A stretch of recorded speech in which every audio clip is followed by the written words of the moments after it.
in Miami tonight. The cruise ship's in port, and the roof is closed, and baseball is on at Marlins Park. The Washington Nationals have won all 4 meetings between the Marlins and themselves. Jonathan Solano in the cage. There they are, the Solano brothers. A great moment. Dan Herron gets the ball for the Nationals, and Alex Sanabia, who has a win this year, will be pitching for the Fish. Rich Waltz along with Tommy Hutton. One stark reality for the Marlins. They need to figure out a way to beat either the Atlanta Braves or the Washington Nationals because they're 0-7 against the 2 top teams in the East. Yeah, these are good teams. There's no question about that. Most people have picked the Nationals, but I think after seeing the Braves, and especially with the Braves sweeping the Nationals, I think you're going to see a good head-to-head battle. But the Marlins are going to have to play a little bit better to beat those teams. And sooner or later, Tommy, it may not be this year, it might be next year or the year beyond. The Marlins have to figure out how to get Ryan Zimmerman out because ever since the University of Virginia product was a rookie, he has hurt the Marlins, and it's normally on a holiday. Yeah, he even considered Patriots Day a holiday yesterday with the home run he hit. But Ryan Zimmerman is 28 years old. He's in his 8th season with the Washington Nationals. He's had some injuries, but in 5 of the 7 years that he's been healthy, he's averaged 25 home runs and almost 100 RBIs. In almost a season of games against the Marlins, look at that, 19 home runs in 118 games. This guy always seems to come up with big hits and big plays. Coventry Healthcare pitching matchup. Both pitching coaches said keep the ball down to both Dan Herron and Alex Sanabia. Dan Herron hasn't gotten the tumble of that good splitter that he has and hasn't spotted his fastball well. He's allowed 4 home runs this year.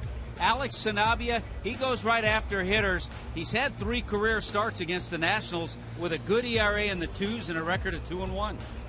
We're glad you're with us. It's Tuesday, always a big night. Email and Twitter Tuesday. Hashtag underrated. Who's one of the most underrated players in the big leagues? Chase Headley, Ian Desmond. How about a little Ben Zobrist for you?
Nationals and Marlins game 2 after the Nationals dismantled the Fish 10-3 last night. Let's go out to center field on an email Twitter Tuesday. Jeff Conine, Craig Minervini. Gents? Well, thank you very much, Rich. We're going to look here at some underrated players in baseball on Niners list. Do you think they're underrated or not? You got a little list you compiled for us. And one of these guys on your list is in this game, has factored big time for the Nats, especially last year and into this year. Yeah, there's some guys that are excellent performers that, whether they be in small market areas, maybe you don't hear about them very much, or they just kind of go unnoticed. And we got 4 here for you. Ian Desmond, one of them, like you said, in this game tonight, led Major League Baseball shortstops with 25 home runs last year, plays a great defense, has decreased his error total every single year. Chase Headley over with the San Diego Padres had his breakout season last year, 115 RBIs, virtually unknown. Yeah. Ben Zobrist, a kind of a sleeper pick here, I think. Last 4 years, only Pujols and Cabrera had a higher WAR than Ben Zobrist. And Prince Field. Everyone says, oh, Prince Field is a superstar, but you really don't hear about him very much, even though he's batted behind the last 2 MVPs in Miguel Cabrera and Ryan Braun up in Milwaukee. This guy is a consistent performer every single year. He's only missed 10 games in the last 6 years.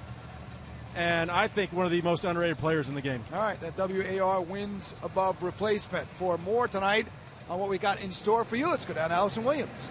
Hey there, Craig. Niner, a lot of good names there of players that contribute in big ways to their teams, but maybe don't get the recognition that they deserve. That's Niners' list of some underrated players in Major League Baseball, but we want to hear from all of you. Who do you think are the most undervalued, underrated players in the big leagues? Tweet your answers to us at Fox Sports Marlins, at Fox Marlins, and you can use the hashtag underrated or the hashtag Twitter Tuesday, your suggestions to players that do not get the props, the credit they deserve for all that they do for their team. I was chatting with Marlins third base coach Joe Espada before the game. He mentioned Martin Prado, Daniel Murphy, as well as guys that really do a lot, contribute in major ways to their teams, but don't always get the recognition that they deserve. We want to hear some of your answers throughout the broadcast here on Twitter Tuesday. Guys, back up to you. All right, Allison, looking forward to it. We got baseball coming up here, and 909 will see you for the post-game show, of course, right here on Fox Sports Florida. But up next, see if the Marlins get their first victory of the season against the Nationals, who had their 3-game losing streak snapped last night, winning 10-3. Rich and Tommy, next.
Florida is brought to you by Toyota.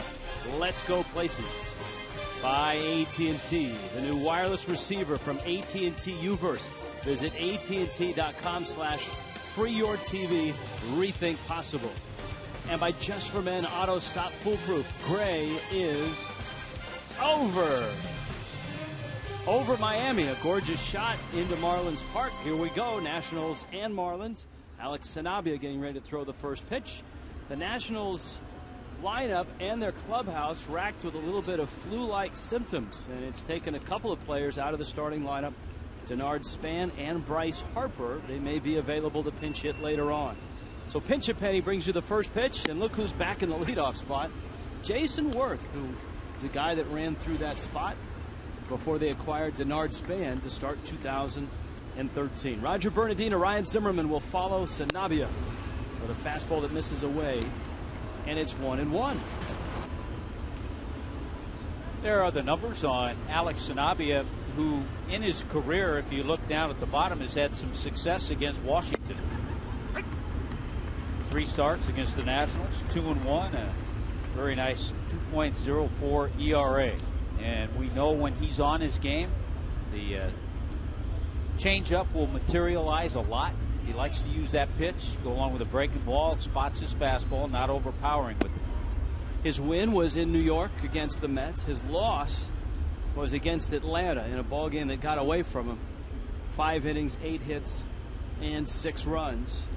And in that game, Evan Gattis and Juan Francisco blew up the 5th inning with a 3 and a 2-run homer.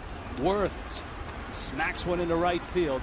That's Chris Coughlin out there in right field tonight, as Mike Redmond still has to piece it together. Here's the Nationals lineup. You've seen Worth. Now meet Roger Bernardino. Ryan Zimmerman at third. Adam LaRoche is at first base. Ian Desmond, the shortstop. Tyler Moore's in left field. Steve Lombardozzi's at second. Kurt Suzuki will do the catching, and Dan Herron in the 9 spot.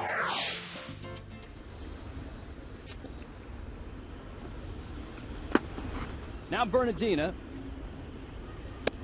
He shortens the bunt and takes away. If you're looking for a guy to fill the role as the 4th or 5th outfielder, well, you can't do much better than Bernardino. He is exceptional in center. He can play any of the corner spots, and he adds some speed. And last year he had a real nice year, added some pop when he was in the lineup. Worth at first, Sanabia to the plate. There's the changeup, and it's a strike. I think if you looked around baseball, you would find that Roger Bernardino is one of the better 4th outfielders on any roster. Bernardino swings and misses. Bernardino was born in Curacao, but then moved and was raised in the Netherlands. And yes, he was part of that Netherlands team this year that upset Cuba and got to San Francisco and that finals of the World Baseball Classic.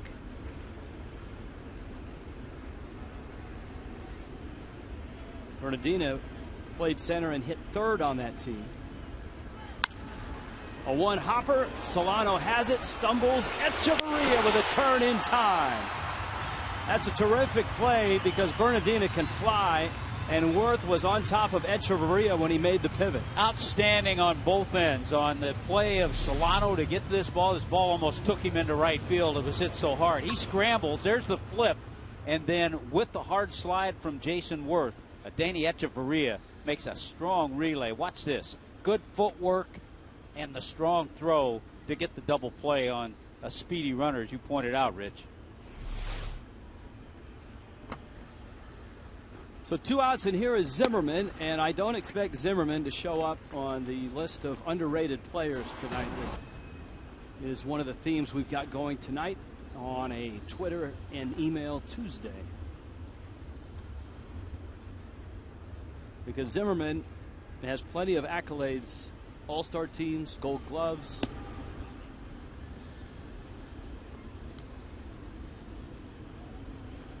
Zimmerman had the big second half last year after a slow start. He played the entire year with a sore shoulder.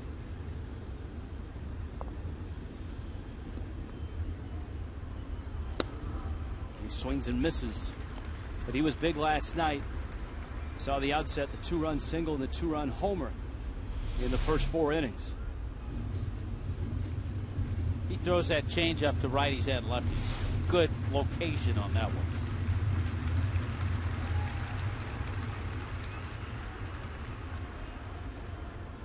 One, two. It's up and it's in. Davey Johnson, as we told you, going through the Nationals clubhouse is a bit of the flu, or at least flu-like symptoms. So no Span and no Harper tonight. And it's not like the Nationals would miss him with the guys that got in last night and got to play. Tyler Moore had 2 hits, drove in 3. Steve Lombardozzi had an RBI double. Boy, that was a pretty good pitch. Sanabia now with a count 3-2. And he misses in. Take a look at Miami's defense tonight. Brought to you by the Cleveland Clinic, Florida. And there it is, Juan Pierre. Interesting with Chris Coghlan, who made a couple of nice plays, had a couple of assists from center field last night. But Ruggiano's growing, feels better. He's more comfortable in center. Polanco and Echeverria, Solano and Dobbs. Greg Dobbs starting for the 10th time at first base. He started 9 games at first base all of last year. Speaking of first baseman. Yeah. Speaking of first baseman who had the night off last night, Adam LaRoche. It was Moore who was at first base last night. Moore is in left field in this one. LaRoche, a 147 start. He avoided a slow start last year, and that's not been the norm in his career. He's always been a slow guy in the first half and a real red-hot hitter once the weather warms up in June and July. You know, I think because he's been a slow starter in the past, it doesn't affect him as much as it would somebody else. Throwing out the first tweet tonight, we asked for your thoughts on underrated players. Brett lobs a Angel Pagan, Brett Gardner, Michael, Billy Butler of the Royals. Nobody talks about him, but we'll talk about him tonight. Marlins will see Billy Butler in the Royals. LaRoche with Solano way on the outfield grass, and he gets it over there just in time to get the out. So Sanabia is through the first. Marlins come up against Dan Haren.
Partner, scoreless, Nationals and Marlins. Marlins Live looks this way tonight. Still no Giancarlo Stanton. Austin Kearns has been cleared. He starts the night on the bench. Chris Coghlan in the leadoff spot. He's in right. Juan Pierre, Placido Polanco, Greg Dobbs, Justin Ruggiano in center. Rob Brantley, the catcher. Adeiny Echeverria at short. Donovan Solano slides to 8. And Alex Sanabia hits 9th.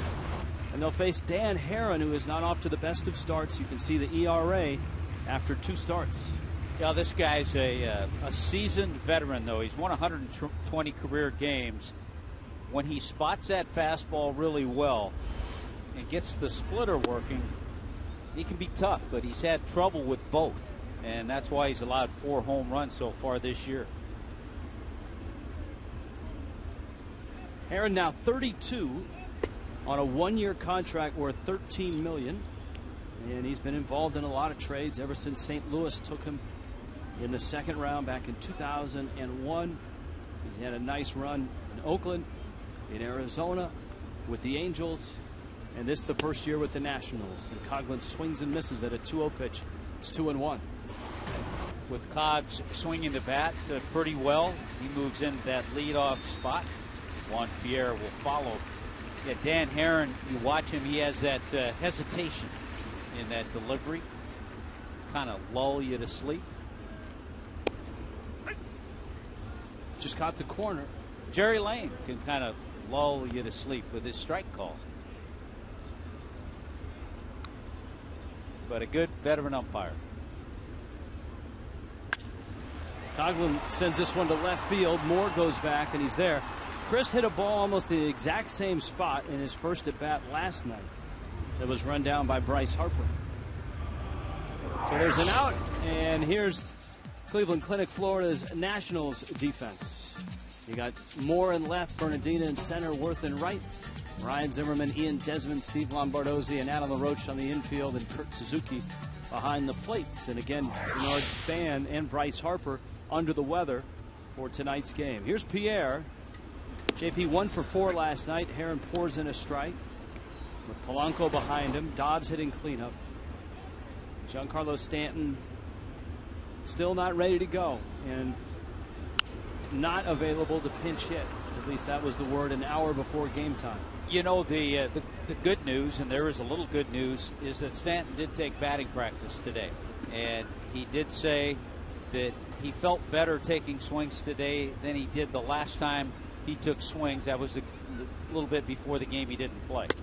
So progressing a little bit. There's Mike Redmond.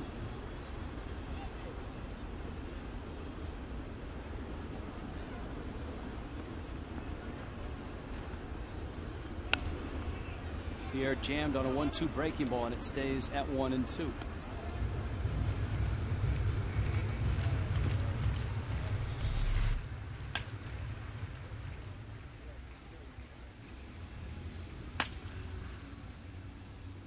So Stanton taking batting practice today. And the Marlins obviously hopeful that not only does he get back in the lineup, but reverts to his form post-April of the last 2 years. He's had awful Aprils and then caught fire in May. Pierre up and in as Herron really trying to jam Juan Pierre. And it counts 3-2.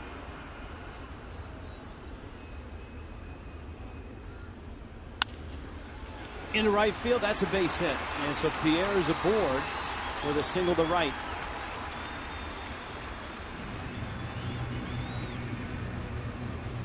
You know, there hasn't been a whole lot of opportunities for Juan Pierre to pick up stolen bases just because of game situations, because he's been struggling on this homestand.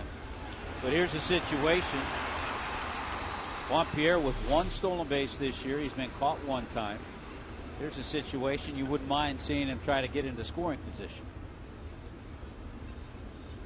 Herron with a quick move over to first, into the mailbag with some tweets. Underrated players. Kyle points out Ben Zobrist. That's one of the guys that Jeff Conine had on his list and cited the high wins above replacement. Pierre is running. Fly ball center. Out there is Bernardina, and he makes the catch. Very, very unlike Placido Polanco. He's such a good 2-strike hitter. Juan Pierre got an unbelievable jump. And generally, you would see a guy like Polanco take that pitch, regardless of where it is. Take the pitch and allow.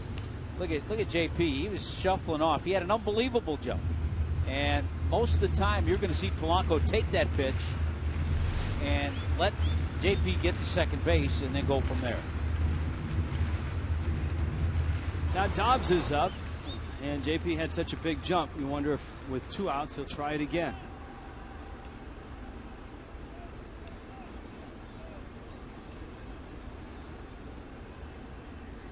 We got on the underrated theme last night when we were talking about Jordan Zimmermann and how overlooked he is. And so Brett points out on Twitter he's got Jordan Zimmermann as his most underrated. We're in agreement there. He belongs on the list. Dobbs takes a strike, and it's 1 ball, 1 strike. Yeah, when the Marlins hook up against the Nationals, if it isn't one Zimmermann, it's the other. And last night it was both of them.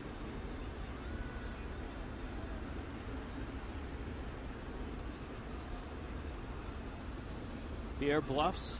Now he's running another huge jump, and Dobbs lofts it into left field.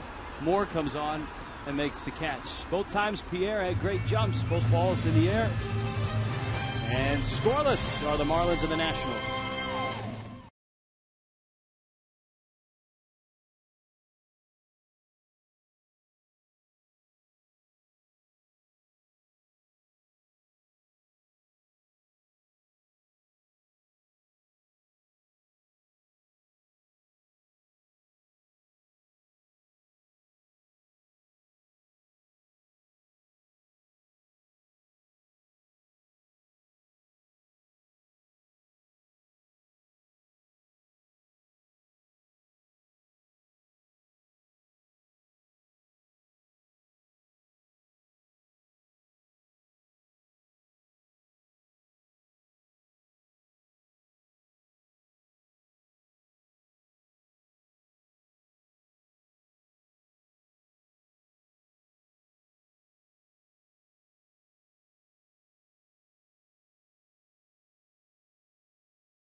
Scoreless, second inning. Alex Sanabia, the Chula Vista kid. He still is a kid. He's only 24, which is amazing because his first real big year in the big leagues was back in 2010. And then for the next 2 seasons, he made just 2 starts in the big leagues, and both were in 2011. Injuries in 11 and an injury last year. Last year he was in AAA and made just 17 starts. Last year he had an oblique and a growing injury. The year before, 2011, he had an inflamed elbow. So injuries have kind of slowed his progress a little bit.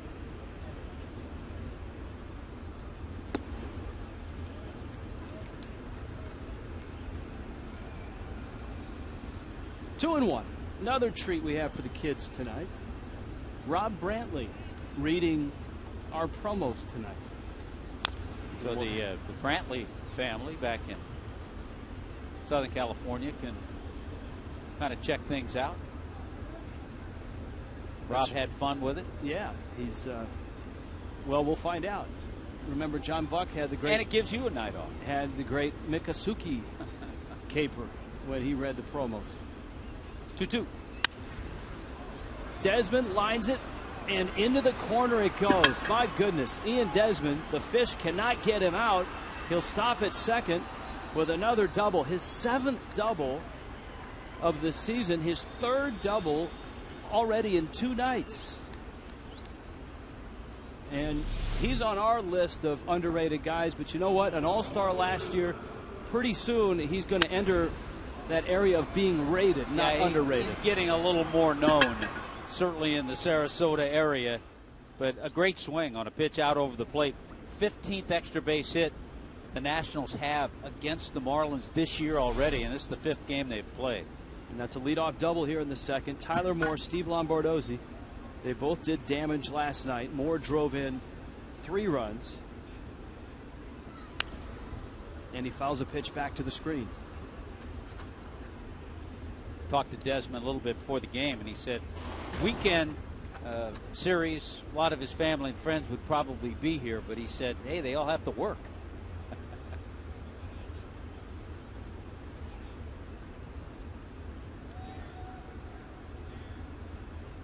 Here's the 0-1. Popped up, and it's out of play. We're doing certainly the theme of underrated players, but we're taking regular questions as well. Nice to have Lori back on the big show tonight. She wants to know why the Justin Miller rule does not apply to John Roush, because he's all tatted up as well. I think they threw that rule out because I'm trying to think. There's another pitcher we saw. I don't know if it was this year or the end of last year. They have relaxed I think Matt Latos is the guy. Yeah, we'll see Matt Latos in one of those games in Cincinnati. Latos pitching the Friday game. Well, we'll ask Roush and we'll ask Latos if the league had called them and said, all right, the body art is okay.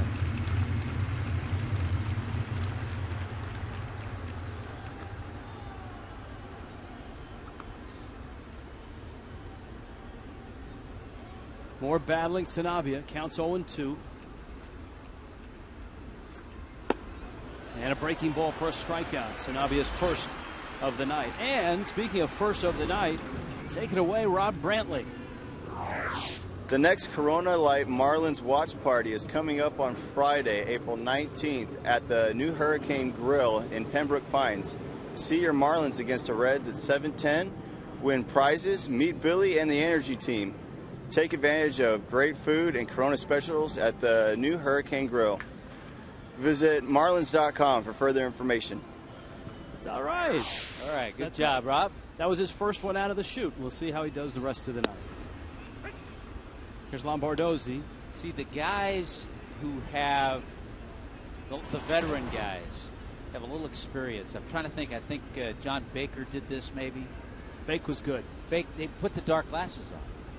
Then, you know who did that the first time? Then you can't scope them checking out the cue card. Cody Ross, I think, was the first to figure that out. See, a veteran. Yeah, you put the glasses on and you don't see the eyes. Echevarria fires to first in time. Moving to third is Desmond, but Lombardozzi is out, and Sanabia will try to get Suzuki to get out of the inning. They got a couple of choices. If first base is open. But you have a guy in Dan Herron who, when he was at Pepperdine, was used as the DH in a lot of games. So a pretty good hitter. Underrated tweet from Ty. See, this is a guy I've been talking about, Tommy, the last couple of weeks. Shin-Soo Choo. How about Jose Altuve? Oh, yes. There you go. He's undersized and underrated. We will see Choo and the Reds. There's weather in Cincinnati. That game is delayed. The game in Cincinnati tonight, although they are playing in Colorado in Soldier Field, frozen tundra, Lambeau Field type stuff. It's amazing that they've even begun and almost completed the first game. They're trying to play 2. I don't know how that can happen but it hasn't affected David Wright. He's hit 2 home runs. The Mets and the Rockies. All right, the Marlins are going to put Suzuki on, but as you pointed out, Herron's not a guy you can sleep on. Yeah, his last year at Pepperdine, he won 11 games and he hit .308 at 5 home runs. I was reading where he actually went there as a hitter. He didn't think he'd be a pitcher when he went there. Andres wants to know, Tommy Hutton, who do you think the next minor league player to get called up will be? The one who's healthiest, because Jake Marisnick is just starting to play. Yelich is close. And I truly believe if those guys had started the year not hurt, there's a possibility we could have seen one of them by now. Yeah, especially with the lack of runs that Miami has had this year. I mean, this is game number 13, excuse me, game number 14. And the Marlins have scored all of 23 runs this year. 0-1 to Herron at the corners, and Sanabia misses outside. They had a tweet from Rotolo about Andrew Heaney, Marlins first-round pick. When will we see Andrew Heaney? Well, last year Heaney pitched just 6 games between the Gulf Coast League and Low A, so only 6 games as a professional. And he has had an injury. He threw a bullpen today. He's been long tossing, but he's going to progress to games later in the week. So he hasn't even pitched in games this year. So it's going to be a while. Herron's ground ball, diving stop. Polanco on his feet, goes the short way and gets the out and saves a run in the process. That's why he won a Gold Glove at third and a couple at second. Placido Polanco to his left. Still scoreless.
Cuban sandwiches in high definition.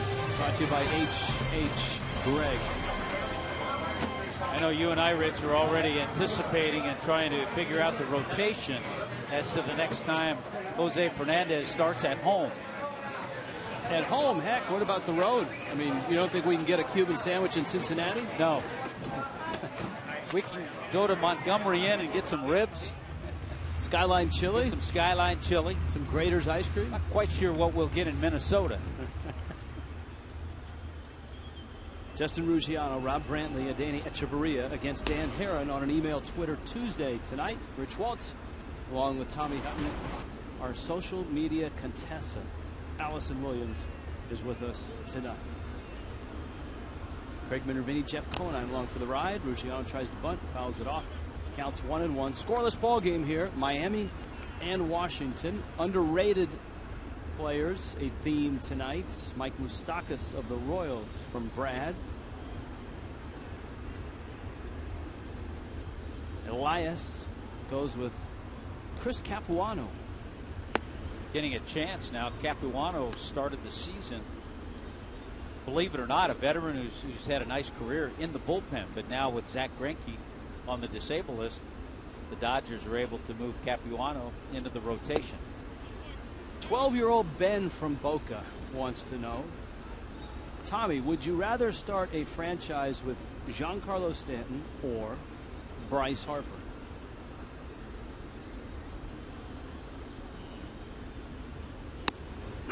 Ruggiano takes strike 3 called. He was not looking fastball, and Herron dotted the outside part of the plate. Boy, that's a good question. You hate to go away from the unbelievable power that Stanton has, but Harper can do a lot of things. I think I'd say Bryce Harper. He's 3 years younger. Either way, you're going to have a pretty good team if you're able to start with one of those guys and then build from there.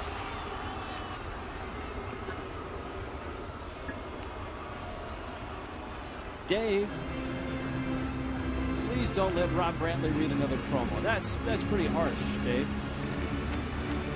Come on out here and you try it, Dave. Let's bring Dave out and let him read the Miccosukee promo. Here's the 0-1. You know what? Rob's going to learn from experience. I talked to him today, too, around the batting cage about the season, the way things have gone. Certainly haven't gone the way he had planned early on. And it's all just a learning experience. And if you can ride the waves, get through it, boy, you'll learn a whole lot.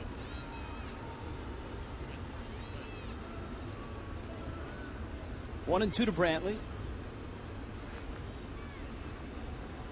Herron misses in. Herron thought he had the strikeout. He had walked off the mound. Well, he's trying to spot that fastball and talked about his deceptive hesitation. We've seen that.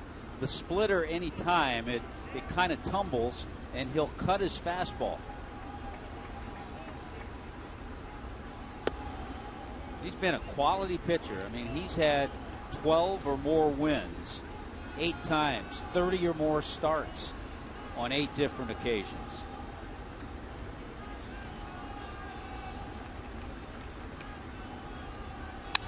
Brantley turns on one. LaRoche bobbles, flips.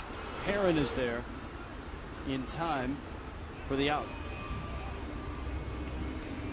We ought to make Dave come and read this. This copyrighted telecast is presented by the authority of the Miami Marlins, may not be reproduced or retransmitted in any form. Accounts and descriptions of this game may not be disseminated without the express written consent of the Marlins. So Brantley is out. Here is Echevarria. Herron has been an all-star on 3 occasions. 07, 08, and 09. The first of those years with Oakland, and the other 2 with Arizona. I got an underrated name from Gabriel. Echevarria up the middle. Lombardozzi fires the first. Torrey Hunter. I don't know. He's been pretty highly rated most of his career.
Miami and Washington. Let's check in with Allison Williams. A-Dub? Hey there, Waltsy. A lot of people, athletes in particular, on Twitter today expressing their remorse for the events that happened yesterday in Boston on the finish line of the Boston Marathon, the explosions that claimed 3 lives and injured over 100 others. Steve Cishek, who's from the Massachusetts area, said, "Are you kidding me? I don't even know what to say. All we can do is pray for those injured and those who commit such acts." Ryan Dempster said, "My thoughts and prayers go out to those injured at the marathon." And John Lester said, "Prayers to all those affected by this horrific event." A lot of concern and sympathy sent towards everyone in Boston, those affected, those who had family members affected, and certainly the Red Sox community feeling it. It was also pretty cool. Outside of Yankee Stadium, they tweeted a picture that said, "United We Stand," with the Red Sox logo. For more on this, let's go over to Craig Minervini. Allison, there's a girl named Caitlin who got hit with shrapnel, who was at the finish line. She actually used to work at the Clevelander here. Steve Cishek knows her because she's now a waitress for one of Steve's buddies, Chris, back home in Falmouth, Massachusetts. And Steve got a chance to talk with his buddies back there today. Fortunately, Caitlin, although she went under surgery today, she's going to be okay. She has one more surgery, but Caitlin worked here, and Steve met her at the Marlins golf tournament last year, where she was working one of the Clevelander booths they had at the tournament. So again, he said the good news is she is recovering and she's going to be okay. But there's a connection with Cishek, the Marlins, the Clevelander, to the terrible tragedy there in Boston. Guys? All right, thank you, Craig. Alex Sanabia fires over to first. Jason Worth with a couple of hits in this ball game. And the Nationals have their leadoff runner aboard for the 3rd straight time. Roger Bernardino, Ryan Zimmerman, Adam LaRoche will follow here in the top of the 3rd. The Nationals at 8-5, trying to recover from that sweep this weekend at the hands of the Braves. Bernardino pushes the bunt foul. Our AT&T poll question, AT&T Uverse: should the Nationals be concerned with the Braves' success? I say no. Nat's calm. Yeah, I say no. Nat's calm. And Davey Johnson's calm. That's what Davey said. He's been through it many times. He told us yesterday. He said, "Hey, it's just 3 games. They played great. They're hot. Our bullpen's a little out of whack right now." But I would say this. I think the Nationals should be concerned about the Braves overall for the rest of the season. I think it's going to be a terrific race and a dogfight all the way down to the end of September. Let's just say if they weren't thinking about the Braves, they certainly are on their radar now. Steven Strasburg pitched well in that first game of the series, but took the loss. Broken bat and a fast runner. Sanabia gets it there. Bernardino is out. Worth is in scoring position. Back into our mailbox. We've had a couple of fans send this name in, and Hut, I think you'll like this. All right. Eric, his underrated player. Josh Willingham, the Hammer. Yeah, I like that one. Yes. And yeah, he's been very productive.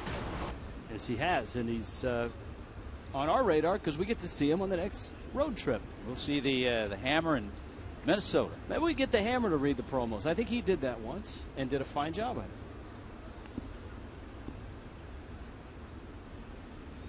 I think the Hopper read the promos too, didn't he?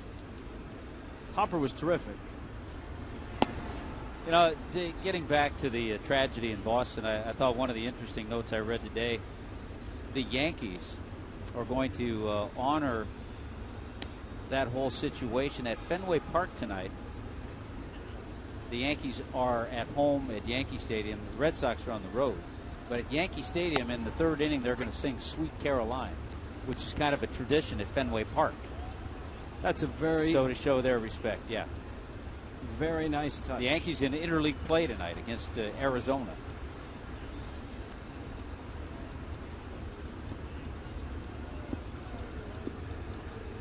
Now there are 3 interleague matchups tonight. Kansas City's in Atlanta, and Texas is at Wrigley. I guess the fans won't be too happy to see Lance Berkman, though. Lance Berkman's comments on Wrigley Field is it?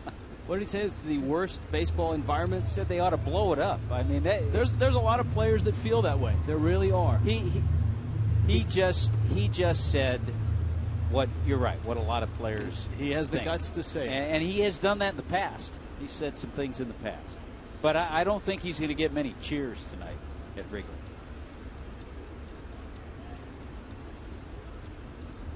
Ryan Zimmerman steps out. And it sounds like that's where they're headed there for a $500 million renovation. Yes. Worth at second, 2-1 pitch. Zimmerman nearly falls over going after a high fastball. Boy, it looks cold right now in Denver as the Mets have coughed up the lead. The Rockies have a 6-4 lead in the bottom of the 8th. There's snow in the aisles out on the rock pile in center field. They had to plow the piles of snow in the bullpen. They had to plow the snow off the field to start the first game of what's supposed to be a doubleheader.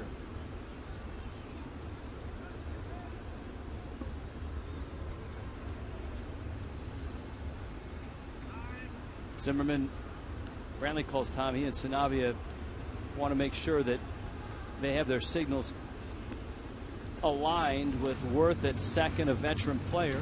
Had a tweet earlier. I know you and I have talked about this over the years. I think it was from Kenny, the tweet about why won't or should baseball shorten their season and then expand the playoffs like the NHL and NBA. And I just don't think. I just don't like that. I'd like to see them shorten the season and not expand the playoffs, so that the postseason doesn't end at the end of October, that it ends in the middle of October. The nature of baseball is not like the NBA or the NHL. The nature of baseball is the long run, the marathon. I'm with you, but I think a 154-game schedule, the old schedule that they had before they expanded it, that way you could start the playoffs a week earlier. Oh, I'm with you on that one. Okay. Good pitch for Sanabia to get a hot hitter.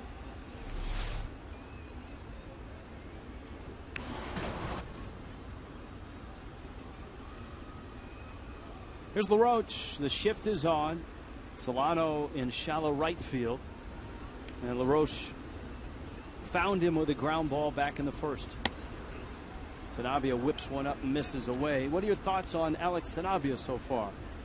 Brad so far, wants to know. Yeah, so far so good. You know, he got hurt with a couple of balls that were really hit hard last time out. Evan Gattis and Juan Francisco both hit booming home runs. Right now, his fastball's live. His changeup's been good. He's used that breaking ball. He struck out Zimmerman with a good breaking ball.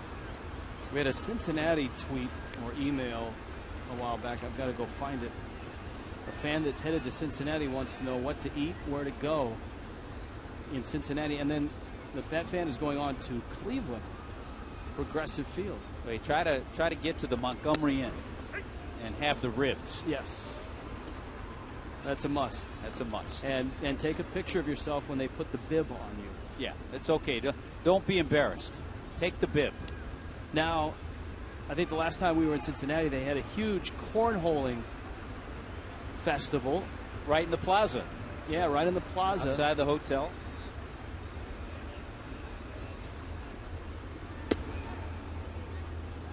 Sanabia misses outside with a fastball. In Cincinnati as well, in that downtown area, that plaza area, if it's warm enough, you can go down there at night, and they show movies on a big screen in the plaza. Occasionally, I've had a room on that side of the hotel, and if nothing's good on TV, I can just open my drapes and see the movie. Worth dancing off second, and LaRoche fouls it back to the screen.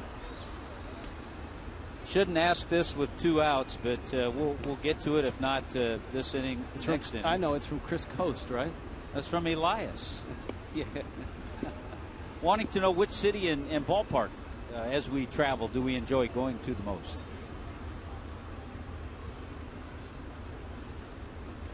Boy, I would go San Francisco or San Diego and flip a coin. Yeah, I'm with you on that one. I love the ballpark. I love AT&T, the city. San Francisco is a great place to visit. Fish tacos. And when we're in San Diego, we have lunch at the Tin Fish just about every day for the fish tacos. That question on Cincinnati was from Sean in Seneca, South Carolina.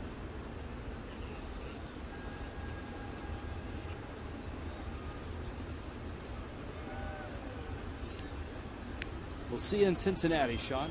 Sounds like Sean will be there when Miami is there this weekend. A 4-game series for the Marlins. For Sanabia, this is a long at bat, and it gets even longer with a 2-2 pitch that misses. 3-2 now. It's a tough call. You got a really hot hitter up next in Ian Desmond. He's a right-handed hitter. You have a lefty at the plate. I wouldn't be surprised to see the changeup here at 3-2. Worth is still at second. Tried the changeup, but missed. And so, as a door prize, Sanabia gets to face the hottest hitter that Nationals have right now, Ian Desmond. Desmond in this series has 5 hits. 10 of his last 16 hits have been extra base hits. And his average has skyrocketed up to 333. He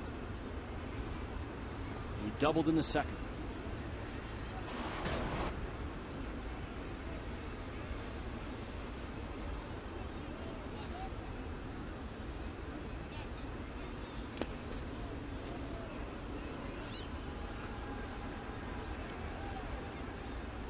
You look at some of the numbers surrounding the Washington Nationals coming into the game tonight. They're #1 in the major leagues in on-base percentage. They have a team on-base percentage of .458. And certainly Desmond's been a big part of that.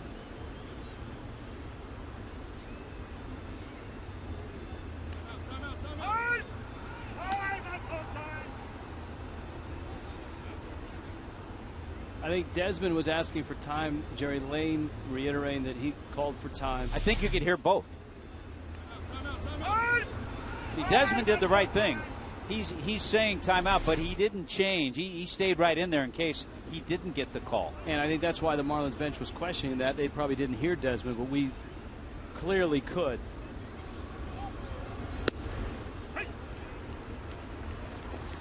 Mark Butler, award-winning, I don't want to call him an audiologist, but our audio engineer who has microphones in just about every spot you can get him here at Marlins Park. Desmond in the air, left center field. In comes Pierre, and he's there and makes a running catch. And Sanabia wiggles out of another jam.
Twitter Email Tuesday, the theme underrated players for your consideration.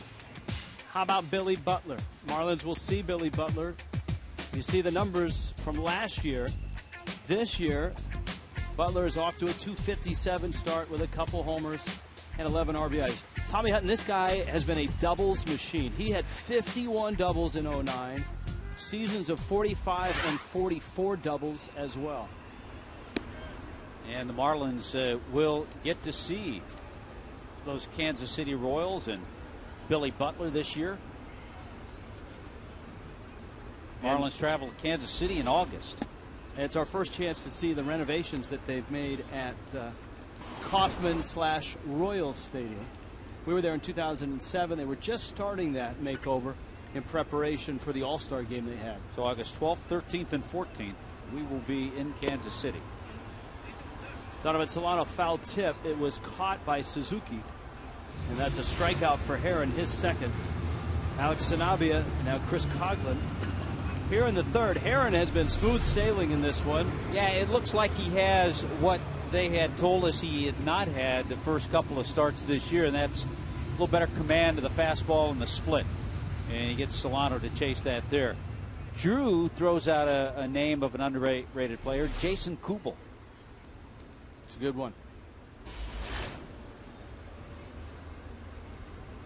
The Arizona Diamondbacks valued him. Fastball misses in. Though I believe Kubel was just placed on the disabled list. Yeah, it's allowed Cody Ross, who just came off the DL, to play a little bit. How about this tweet? Do you have a favorite Mike Redmond moment? Frederick wants to know. And to me, I would just say any AB against Tom Glavine. Well, I was not here when he was a player. My first year was 05, but when I arrived, one of the first stories I heard about Redmond was naked batting practice. I wasn't there to see that firsthand, but heard a lot of stories. But, you know, anytime Glavine would go out there, he'd be throwing a 3-hitter, and Red would have 3 hits. It was amazing. Sanabia chops one out towards second. Lombard goes into first, and Sanabia is out. Tommy, a great story that you had of the Yankees honoring those fallen in Boston with Sweet Caroline in the middle of their ball game. It sounds like the Marlins tonight have planned that as well late in their ball game. The Marlins will have everyone here in attendance, hopefully everyone, sing Sweet Caroline in the 8th inning. So a nice gesture.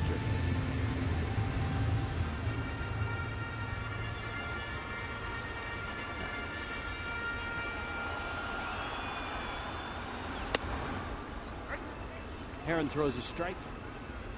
Underrated players. Jeremiah has a list. And while I agree on only a couple guys on that list, there's one name on that list who's one of the more colorful guys I'd met in the game, and really a nice guy. Desi Relaford. Very versatile former player. LaRoche is there, and he steps on the bag. Coghlan is out. Herron is sailing. He's given up just the one hit in a scoreless game.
Cleveland Clinic 4th, and it's a Twitter Tuesday, email Tuesday.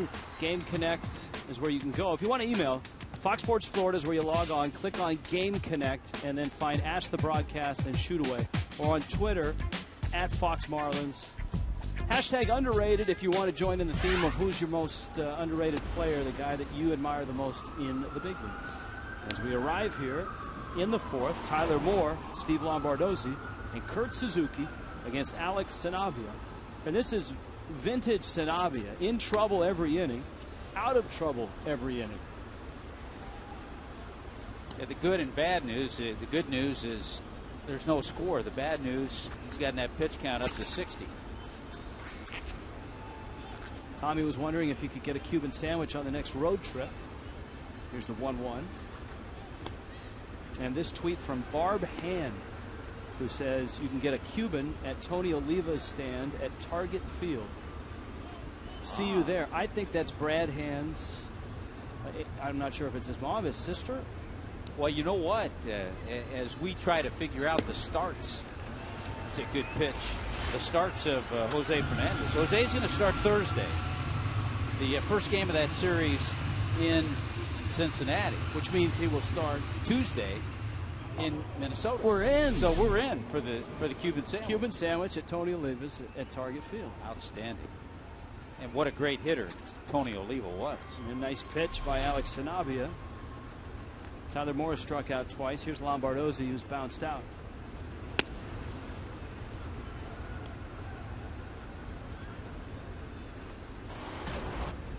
Roberts has a tweet. The 1-0 bounced up the middle. We'll get to that in a second. Echeverria on the first. Nice play. Take 2. Rob Brantley reading the promos tonight. Go get him, kid. Marlins baseball through a variety of affordable group packages. Marlins Park features AC comfort, incredible food and beverage options, and premium group entertainment. Reserve your group today.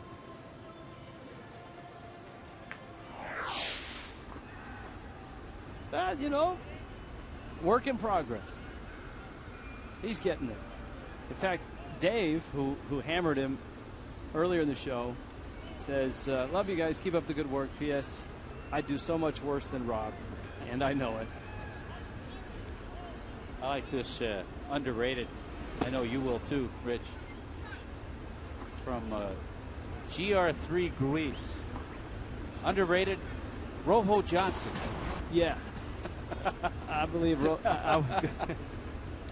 I think Kenny Powers and Rojo Johnson are both in that category. In fact,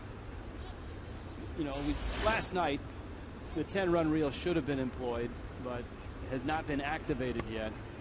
And that was one of the clips I was hoping to see was Rojo Johnson. You remember Rojo, the reliever who was incarcerated in South America for importing illegal reptiles? It's the guy that brought the 6-pack of beer on the mound. Made an appearance, minor league game.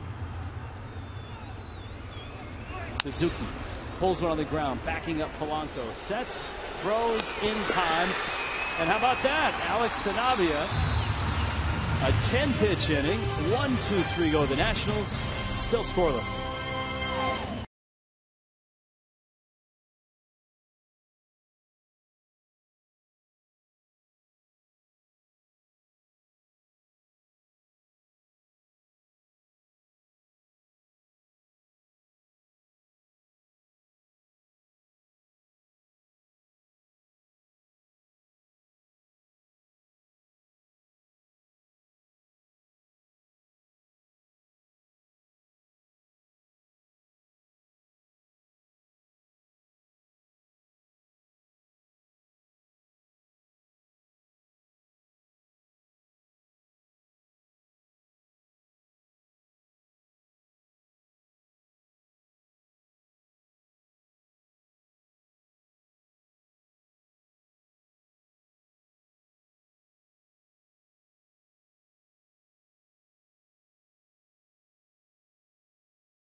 Brought to you by Honda. Visit your Honda dealer for great lease and finance deals on fuel-efficient Hondas.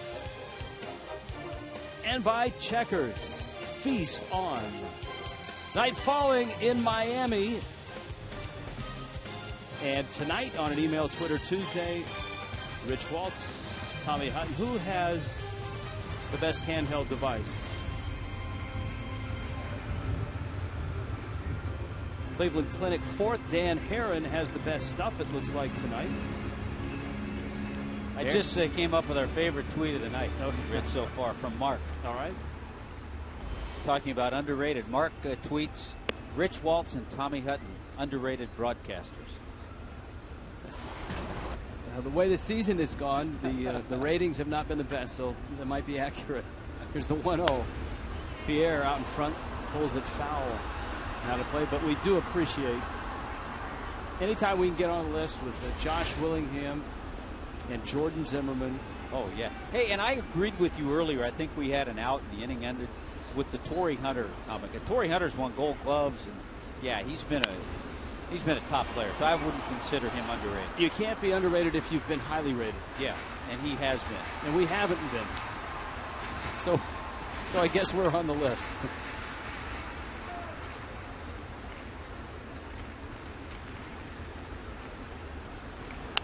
That one fouled up. By the way, everyone in the Fox family is mourning the loss of the great Pat Summerall, who passed away.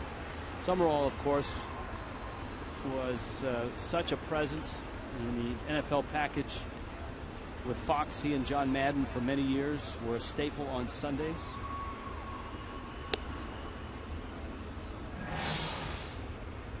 Summerall passing away. Ray tweeted a reminder for us to mention that. Wonderful to hear his voice on Sundays. Here's the 2-2. Pierre launches a pop-up. Over comes LaRoche. And on the warning track, he makes the catch.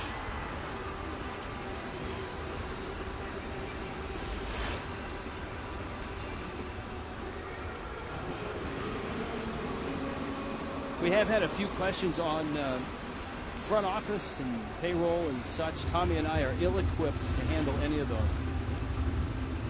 Yeah, we save those for Mike Hill or Larry Beinfest or David Sampson stops by. We can answer your food questions. That's about. We're good at that. That's as far as we can go. And we do know that the smoothie place is still around behind home plate. Diamond Juices. That's a fine place for refreshment. Zimmerman's throwing. LaRoche is off the bag, and Ryan Zimmerman has another throwing error. He had a throwing error in every game in the loss to the Braves, the sweep by the Braves. And here that throwing motion, Tommy, the shoulder is still an issue. One of the issues he has, if you can break it down and show it when he throws, he doesn't funnel. He takes the ball back and kind of slings it. And that's where he gets all the problems with his throwing. He's got a great first baseman over there. LaRoche did everything possible to try to come back with a tag, but that's going to be a problem this year. And here's a guy who in 09 won a Gold Glove. He has shoulder surgery. There's a liner to left. Moore won't get it. Down the line it goes. Polanco on his way to third. Dobbs around first. He'll hold at first base with a single. And Miami is set up at the corners with one out. Boy, great approach by Greg Dobbs, who is such a cerebral hitter. He has an idea. He knows what he's going to do when he goes to the plate. Tailing fastball, he doesn't try to pull it. Takes it the other way, slices it away from Moore. Moore does the right thing and comes up and fires to second to keep the double play in order. Runners at the corners. Now Ruggiano, who struck out back in the second.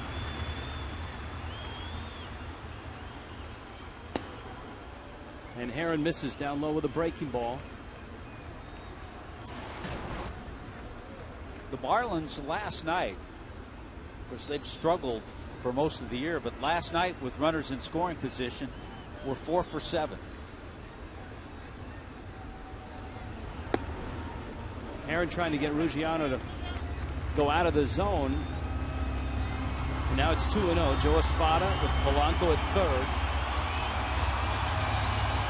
Well, the Marlins would like to do something they just haven't done much of this year, and that is have an early lead in a game. 2-0. Herron gets strike one.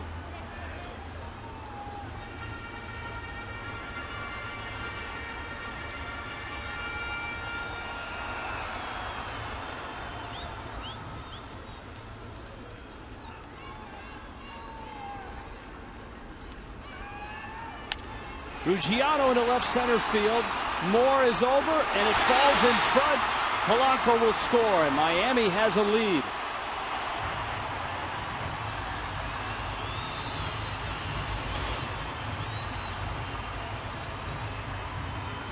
Well, the door was opened by the error from Zimmerman. Line drive, fly ball, tag up. That's exactly what Polanco does. He sees the ball drop and comes in to score. Does a little cleanup work at the plate, too. So good job by Ruggiano to get the run in, and a good job by the Marlins to take advantage of a Nationals error. Ruggiano's 5th RBI this season. Dobbs at second, Ruggiano at first. Here's Brantley. And a breaking ball for a strike. The first lead the Marlins have had against the Nationals this year.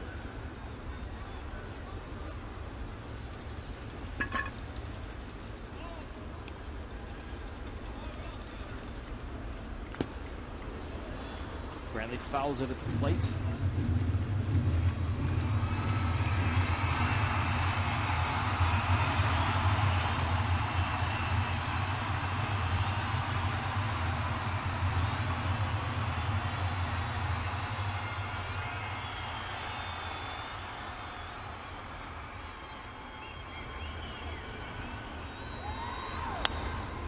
That one pulled foul.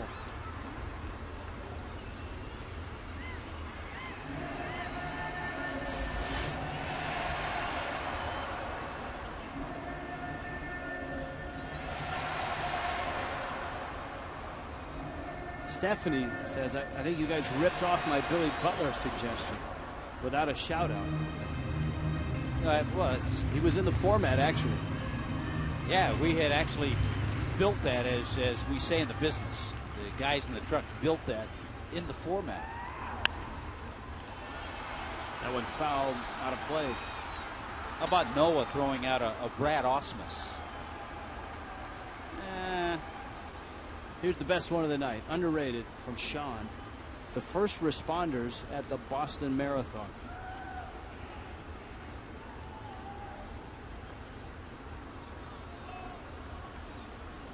Oh, 2. Brantley takes low and inside. I tell you what, all the first responders, all the men and women, the military, they're all underrated for what they do for their country, for our country. Underpaid. Underpaid, too, yeah. Brantley with a count 1-2. Herron's fastball, check swing. Chris Coughlin's going to go to lower ground after that.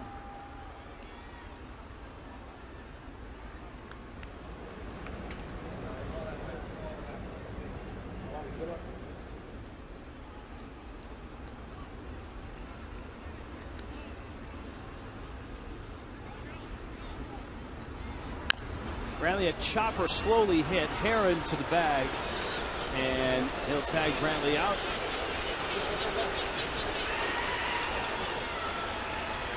And so Brantley is the second out. Ruggiano moves up, Dobbs moves up, and it's Hechavarria with an important at bat now with 2 outs.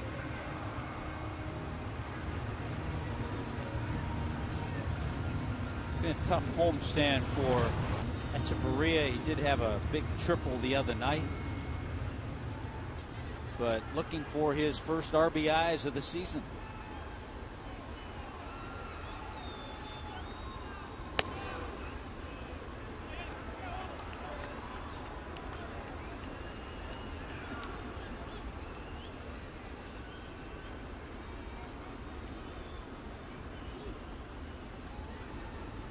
1-0.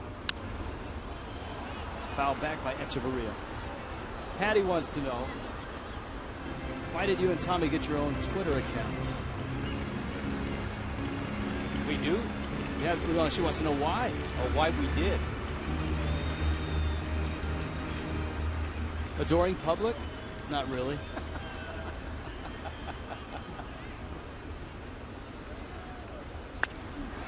To left, hit well, more. Get it ready! And it's gone! Get it ready! First home run at home for the Marlins this year. The long wait is over. Adeiny Echeverria.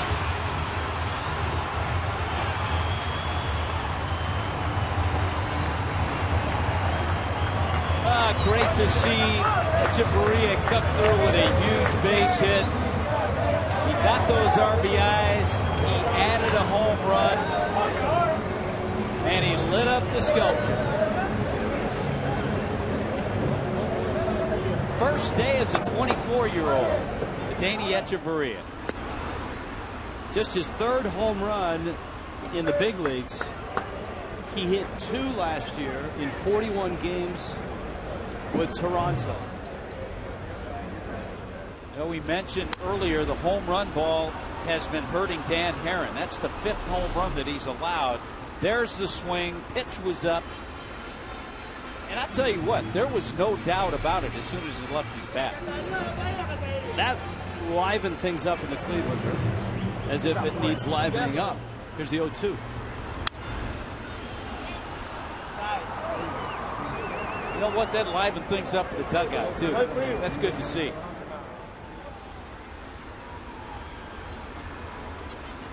That's where the magic all happens, Tommy, out there in the Clevelander. We'll be out there late July. Solano is hooking, and it's foul.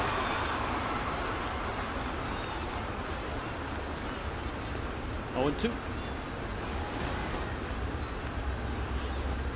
We do have confirmation that Barb is Brad's mom. So Barb Hand, part of our crack staff, North Division, Norris Division. That's nice. We have a West Coast division. So yeah, thanks, Barb. She says, thanks for the mention. Bring warm clothes when you come to Minneapolis.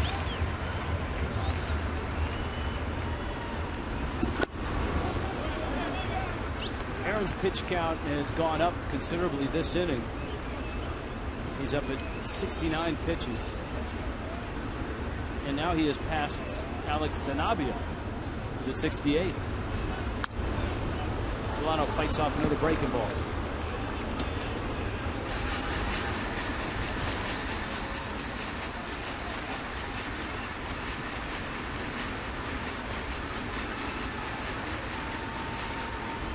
See that pitch total. This will be number 31 of the inning.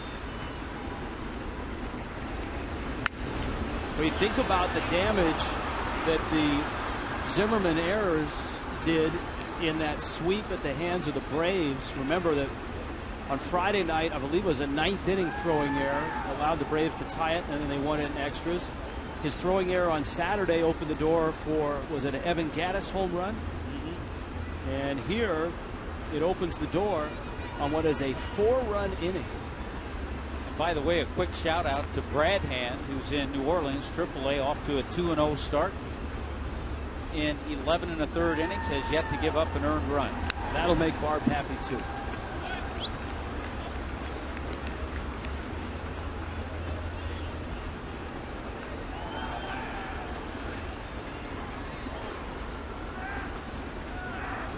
His first home run as a Marlin, hit a couple as a Blue Jay, and possibly some trading going on trying to get that baseball.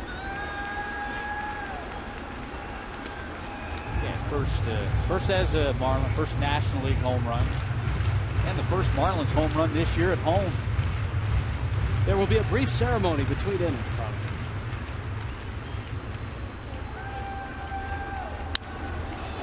That one to left and in, and Moore comes in. He's there, and he makes the catch.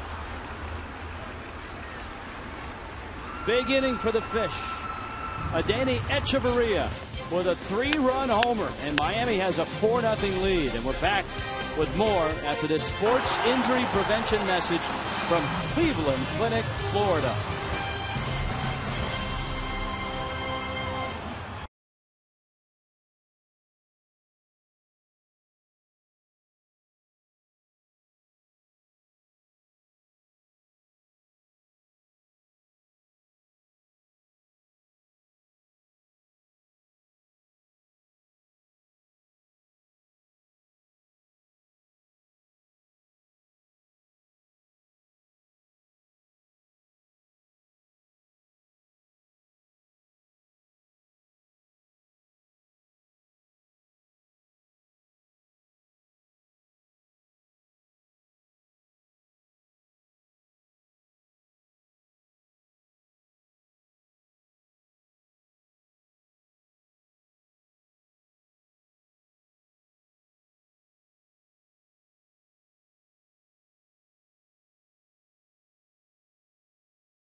For the Marlins, the way things have gone this year, and to get that against the Nationals, it's a 4-0 game into the top of the 5th. Well, Echeverria has now hit 3 Major League home runs.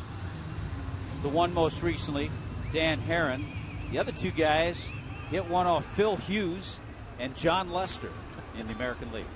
I know you're laughing at a tweet. I am laughing at a tweet. It's a Twitter Tuesday and an email Tuesday, and one of our favorites has tweeted, underrated, Rob Brantley's pants and camera 12. That's from Logan, as in Morrison. And we've had a few tweets wanting to know where camera 12 is. Camera 12 is not operational yet, but it will be up and running next homestand. Dan Herron off a sweeping breaking ball for Sanabia. You know, it's interesting. You look at the game, and the first 3 innings for Herron and the first 3 innings for Sanabia were so different. Herron gave up just 1 hit, and that was it. And Sanabia was juggling cats out there. I mean, he had runners on, runners in scoring position, but he didn't give up a run, and then everything turned in the 4th. It was more like juggling chainsaws, but he got the job done. Solano. And so did Solano right there. Picks up a short hop, and Herron is out. And there's 1 out. Here comes Jason Worth. Adrian P. wants to know, has Yelich had any time in center or just the corner outfield spot? No, he can play center. I know in talking with a lot of the Marlins minor league people, they say that this guy can play all 3 outfield spots. It would not be a surprise to see him play games in center field. And we had another tweet asking about his arrival here. And yeah, he's going to get here. There's no question he's going to get here. Well, that's a nifty play by Polanco, who's had 2 very good ones this year. It's just a matter of him getting healthy, getting some playing time under his belt, and getting him some ABs before he gets here. Here's another look. 2 very good ones tonight, and he's had a terrific year. Remember, he won a Gold Glove when healthy. His throws are so sweet to watch. I mean, they're on the money. As a first baseman, there are certain guys, sometimes they throw heavy balls over there, they move. And then there's some guys who throw it just real nice. And Polanco, you don't have to worry about it. It's going to be right there. Roger Bernardina up, and Sanabia's 1-0. Boy, you know, 2 things about Sanabia. Not only was he on the ropes in the 3rd inning, but as you pointed out, his pitch count was enormous, and now here he is with a 4-0 lead, and he's at 76 pitches with 2 outs in the 5th. Cody Locks wants to throw Paul Goldschmidt's name into the underrated. And I think he's one of those guys that might be underrated today, but in a year or two, I'm not saying household name, but pretty close. Pitch is in. There's Paul Goldschmidt. See, the crack staff already had him ready to go. Because trust me, they can't figure that out that fast. No, they can't fire that torpedo that quickly. Look at 18 stolen bases. They just locked him into a nice little contract. Yes, they did.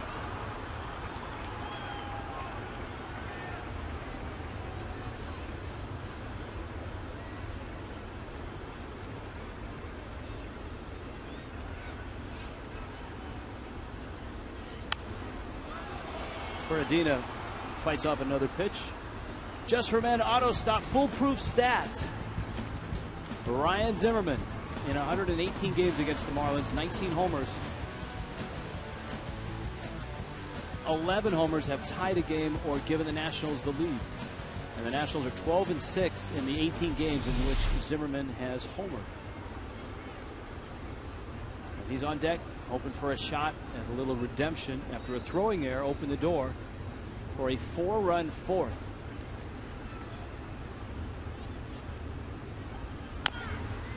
Little tapper and a tough play. Sanabia, it hits Bernardina.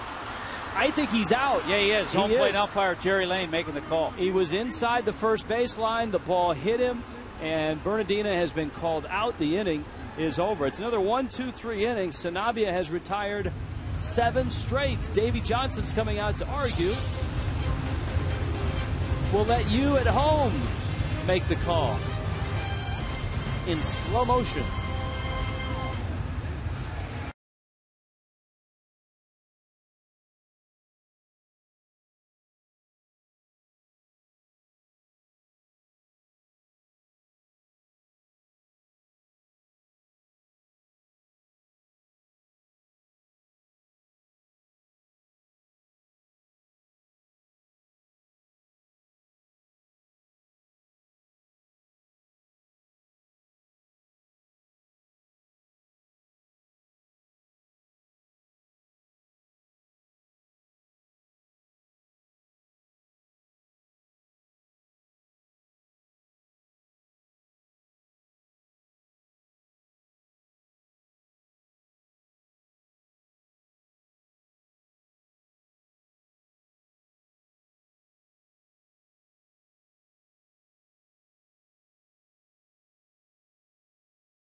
His eyes as he makes this play. You almost get the feeling that he realized he was not going to get Bernardina, and he threw the ball at Bernardina knowing that he was inside the line, and if he hit him he'd be called out, which he was inside the line clearly. The ball hit him and he was called out by Jerry Lane, the home plate umpire. And you know, a lot of pitchers are told to do that. It's one thing to be told to do that. It's another thing to actually have the presence of mind to do that. And here is Sanabia, who leads it off. Sanabia, Chris Coghlan, and Juan Pierre, bottom of the 5th. Herron misses outside with a fastball. He's gone 2-0 on Miami's starter.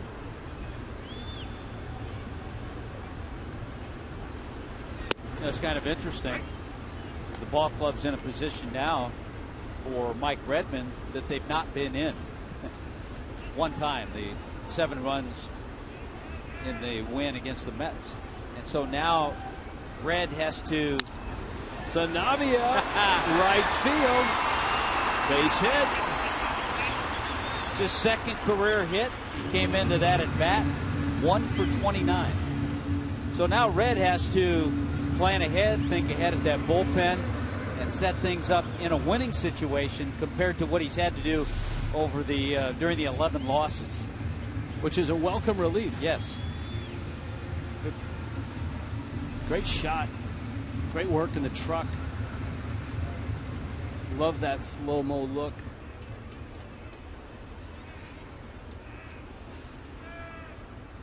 Now Coghlan. Breaking ball is a strike. Coghlan has lined out and bounced out.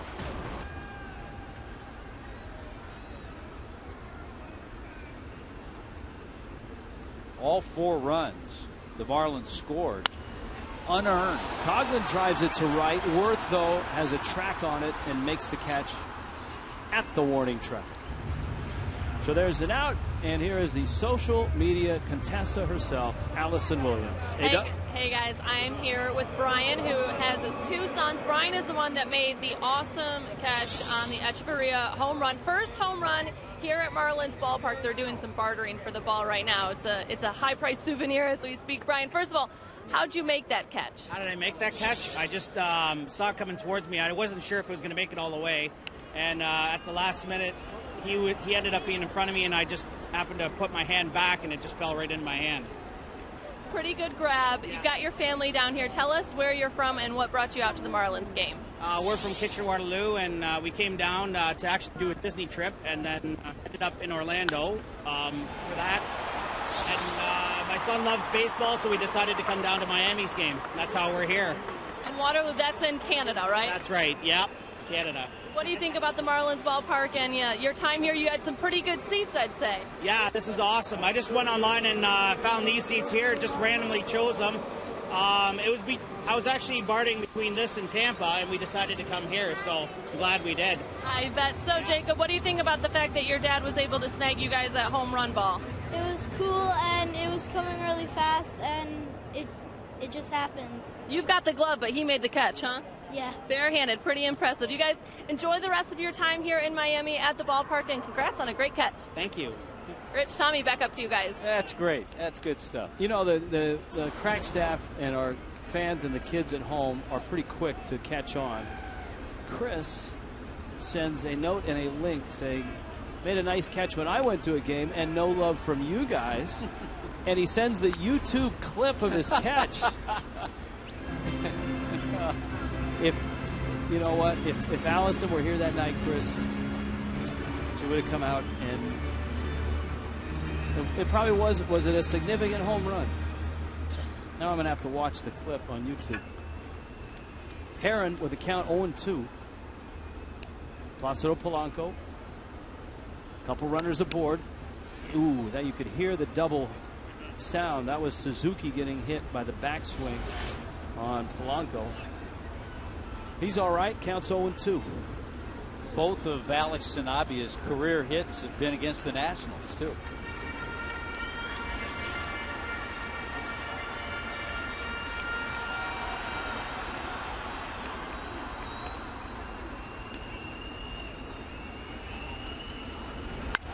That one's into center field. Remember, it's Sanabia who's running at second, and he'll be held. Bernardina hits the cutoff man.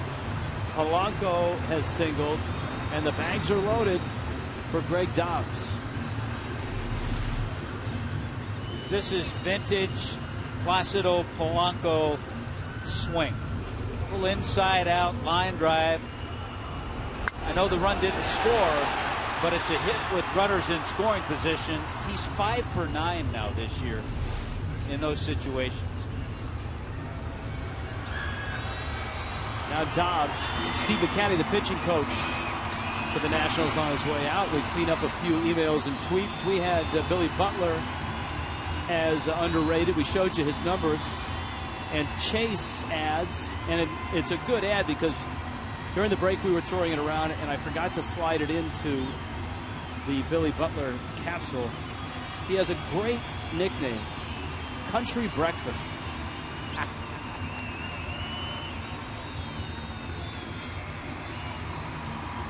And I think that's appropriate for Billy Butler.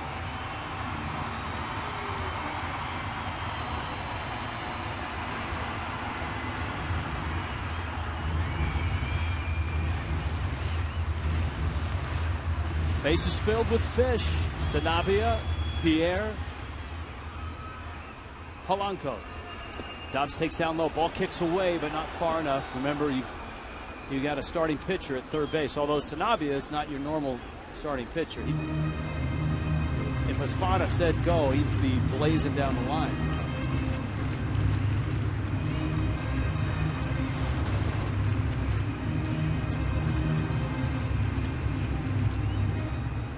Well, remember the approach of Greg Dobbs last time up.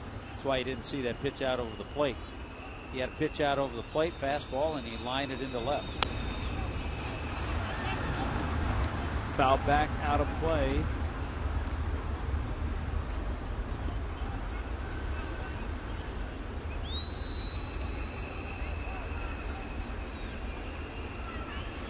Dobbs with the bags loaded, has one career grand slam.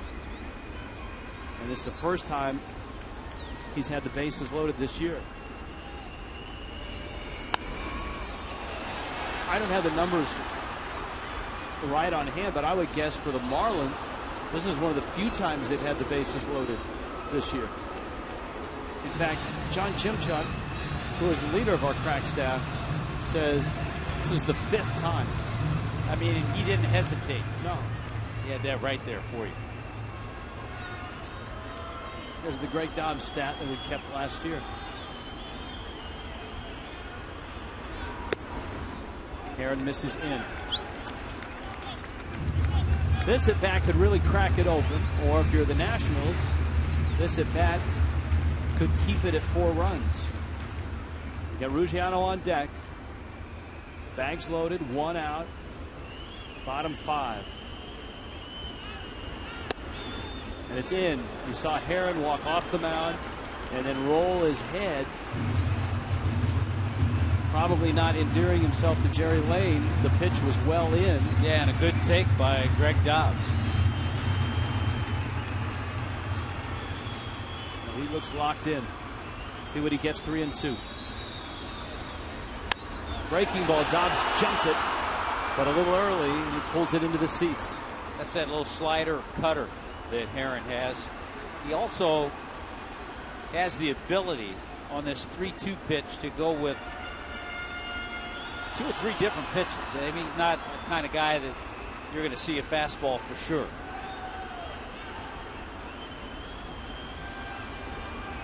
Fastball sails, and Dobbs takes it 5-0. Terrific at bat by Dobbs. A bases loaded walk. Here comes Davey Johnson. And before Ruggiano gets to the plate, the Nationals will make a pitching change. Well, it's been a tough go for Herron. I know his record's 1-1. But he's given up 12 runs. Excuse me, 9 runs in the 2 starts. And he's given up 5 in this one.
Dan Herron exits. Remember that throwing error by Zimmerman back in the 4th opened the door for the big 4-run inning.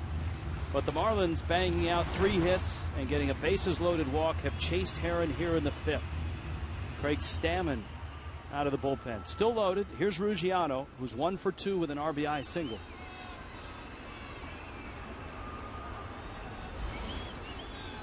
Kind of sticking with our theme, Rich, Craig Stammen, an underrated pitcher on the staff of the Nationals.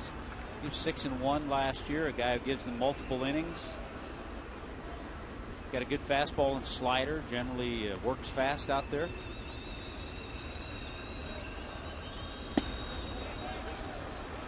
No swing, says Greg Gibson.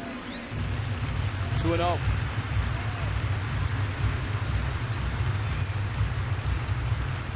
Bag still loaded. Polanco in the middle, out at second.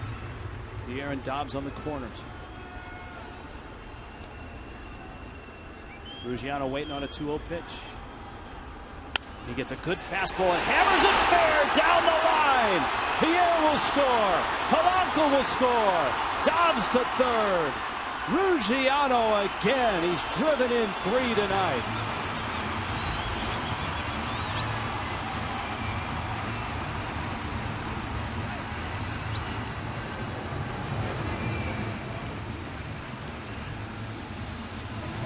Well, the ball club hasn't had a whole lot of opportunities to have some fun, and they're having some fun tonight. It's a nice swing, big base hit. Watch this ball stay right over the bag. Give some credit to Alan Porter. The third base umpire does a great job picking up the ball as a fair call and then getting out of the way. That was a terrific look from that high left field camera. Brantley with a swing off the end of the bat. And you're right, all it has to do on the ground is be over the bag. When it goes over the bag, fair. And it's a fair ball.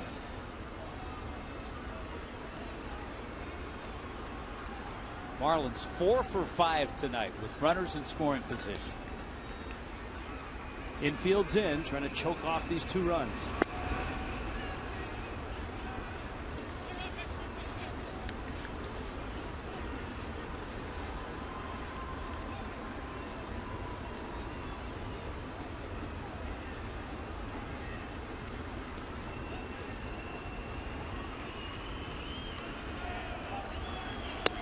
Brantley swings and misses. This would be a nice pick-me-up for Rob Brantley. Here, pick up another run here. Alex Sanabia can just relax. Hey, he got things going in this inning with a leadoff single.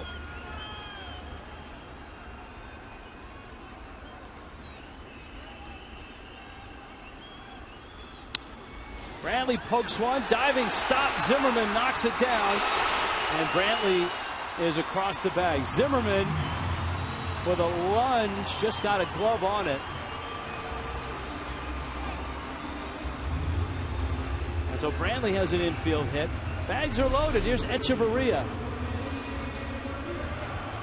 Dobbs was not going on contact. Had he been, he would have scored. You don't know that Zimmerman's going to knock the ball down that way. But an infield base hit, bases loaded again. Echeverria, 3-run homer, his last AB. Underrated, according to DC, Jeff Conine's perfect posture during post games.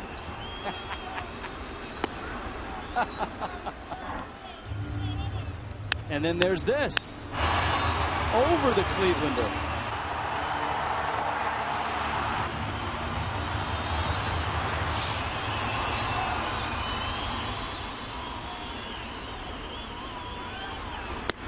Pitch down low. And it's 2-0, and Echeverria in a great spot here with the bags loaded and a 2-0 count. It's a spot where you really have to keep your concentration, checking on the bases loaded, because you know you've hit a 3-run shot. Now you're up there with bases loaded. Your idea is to swing away real hard again. Go ahead and have a huge night, but he's being real patient. And all of a sudden, he's taking the count 3-0. Yeah, to his credit, 2 borderline pitches he's taken, 1-0 and 2-0.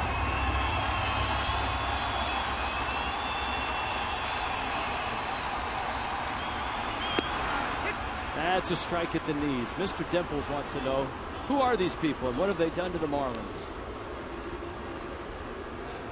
Oh, look at that grouping from Stammen. I'll tell you what, 3 of them could have been strikes. Yes. Stammen's probably saying that right now. Echeverria, ground ball. Zimmerman wings it to second. The relay to first in time. Lombardozzi turns it, and Miami has to settle for just the 3 runs in the bottom of the 5th. But a 7-0 lead for Miami tonight.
Marlins Park has a decidedly different vibe tonight because the Marlins have put 7 on the board.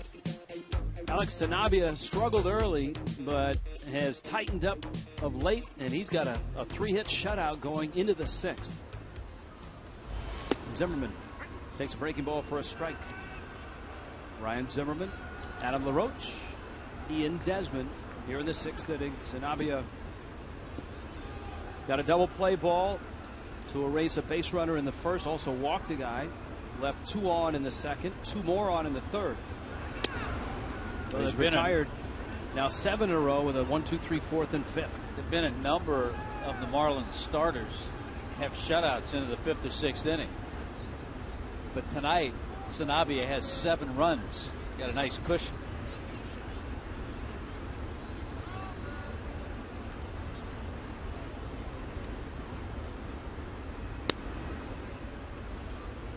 For you kids out there, it has been confirmed that the 10-run reel has been secured and has arrived at Marlins Park. So if the Marlins can put a little more distance between themselves and the Nationals. High pop-up. Echeverria and Polanco. Echeverria will take it. And we check in with Craig Minervini. Craig? Rich, we've read Michelle Kaufman for years, a great sports writer for the Miami Herald, but not only a writer these days, a teacher at the University of Miami. You brought your students here, 17 of them, for your print, journalism, and broadcast class tonight. Yes, it's CNJ 523 UM class, and they're here on deadline. They're writing on deadline, and the Marlins are winning 7-0. This is not what they expected. I told them the Marlins are going to pay them to come to every game from now on. So they're having a fabulous experience, and they're getting to write a rare winning game for the Marlins. So start offensively. They got to watch the sculpture go off, which has been really exciting. And Steve Cishek talked to him before the game? Steve Cishek had a great interview with them before the game. He was really honest and open and talked to them about how it's really difficult when everybody's making fun of you and you're just out there trying to do your job, and that the way he deals with it is he just feels it's a privilege and a blessing to be a Major League Baseball player, so he doesn't let it get to him. But he talked about how it affects his wife and how difficult it is for the families, and that he wishes the fans just kind of realize that they're out there doing their best. And it was really good, very honest human interview that they had with him before the game. Baseball's a long season, and things happen like tonight. So we're going to check in on some of the lead lines. What's your name? Sergio Reynolds. All right, what do you got for your lead line here for your deadline story, as we see that shot down the line? Are those the same Marlins that played yesterday against the Nationals just 24 hours previous to this game? This is what most Marlins fans must have been thinking as they saw the worst team in the MLB this season dominate Tuesday at Marlins. That's your lead sentence. All right, we might get a grade on that. We have some. What's your lead sentence here in your story? Yeah, Marlins are big and fierce. Those kinds of Marlins can not only be found in the deep oceans, but also deep in the standings. Okay. That's pretty crafty there. That's a pretty crafty line. What do you got for your lead there? What's your name? Dennis. All right, Dennis, here's your lead. Now, again, you got a deadline here. Tonight, you're getting a little fortunate because you got a 7-0 game. So if the game should hold, then your story could be somewhat written by now, right? Yes, sir. What do you got for your lead sentence, a very key sentence in a story? 197 outs of agony, 65 2/3 innings of frustration, and just over 7 games of futility. Eradicated with the crack of Adeiny Hekavaria's bat. Whoa, eradicated. It's a large word. Yeah, well, got to throw some intelligence in there, I guess. Well, I read the rest of your story, so you keep working on that. All right, thank you. Okay. All right, so it's a good group here, and we'll see how they do in their This is a tough professor here, Professor Kaufman. Good luck to your group here. Thank you. Okay. Good job. Guys, back to you. The writer's working hard here on Deadline. She's instilled a little biting sarcasm. I like that. Into That's a group. great. That's a great feature and a great idea for the professor to bring her students to the game. And I like some of those lead lines. They picked a good game to come to. Yes. As the Marlins have busted open for 7 runs. Adam LaRoche at second on that double. Liner in the gap into right center, and Ruggiano's not going to get there. The Nationals are on the board.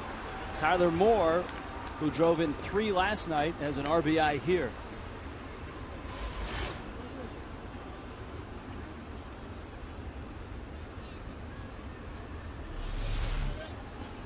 Well, the Nationals with their 3rd double of the night, a slider that when you make that pitch, Sanabia hoping Moore kind of turns over on it, rolls over with the ground ball, but he stayed with it and hit it well.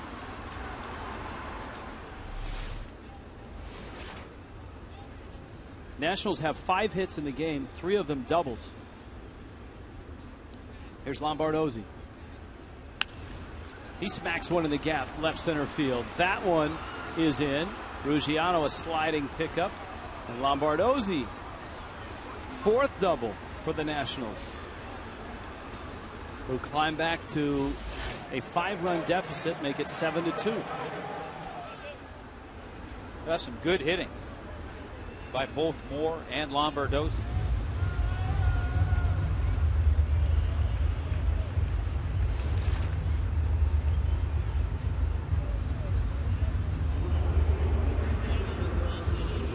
Lombardozzi getting to play a little bit.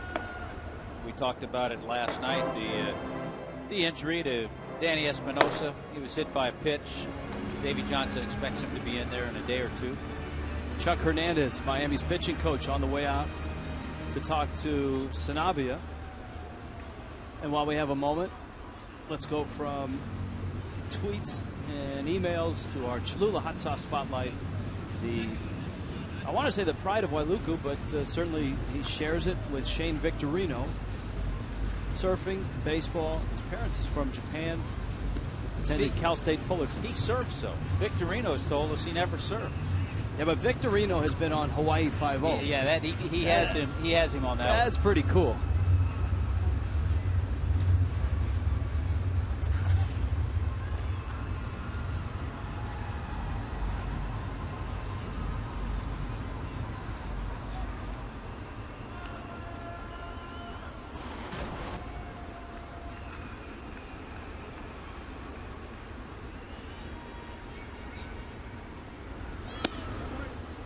Suzuki takes a strike. I think quietly, and I think he has a great demeanor to work with this pitching staff. Chuck Hernandez. I think he's done a nice job. Time called. So Suzuki, whose parents are from Japan, by rule he could have played for Japan in the World Baseball Classic, although their best player was their catcher, Shinosuke Abe.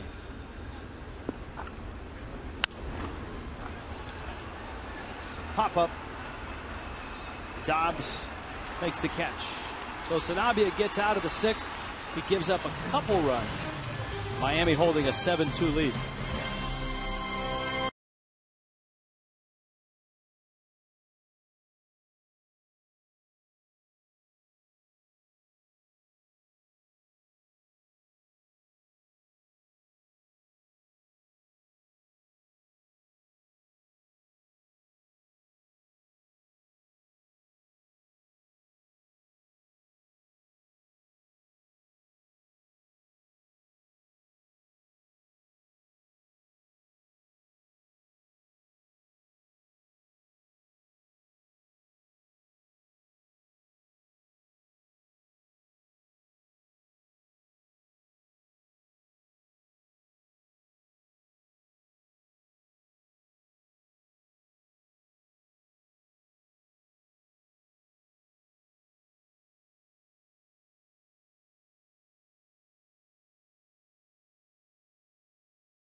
Reading the promos, this is his 3rd at bat in promo land. See your Marlins against the Nationals tomorrow at 7:10. Kids 12 and under eat free on Wednesday nights this season. All kids will receive a voucher for a free KM Beef Frank, a bag of Frito-Lay chips, and a small Pepsi or Aquafina. Go to marlins.com now. See, I think you can see the progression. Yeah. I think you can see it. He's getting better. All right. That was a solid line drive. He got a high five for doing those. Plus your lead out first base. Coming off an infield base hit. Here's Solano to lead it off for Miami. On an email and Twitter Tuesday, Solano, Sanabia, Coghlan schedule. And it's great to see Austin Kearns in the on-deck circle. Boy, it sure is. Kearns, who spent a night in the hospital with arrhythmia, an issue with his heart. He was not cleared to play as of 5 o'clock tonight. Mike Redmond told us if you see him, he will be cleared to play. And he's been cleared, and he's on deck. Well, he had to be cleared to resume his activities by the cardiologist, and he was. So, yeah, it is good to see him, because that's something scary.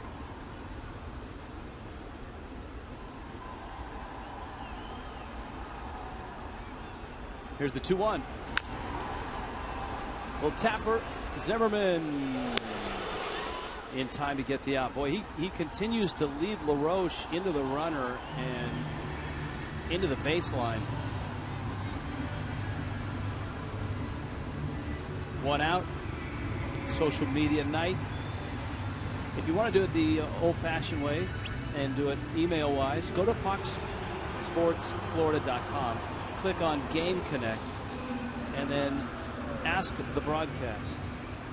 Once you get on Game Connect, go to Ask the Broadcast, send us your email, or just go to @FoxMarlins.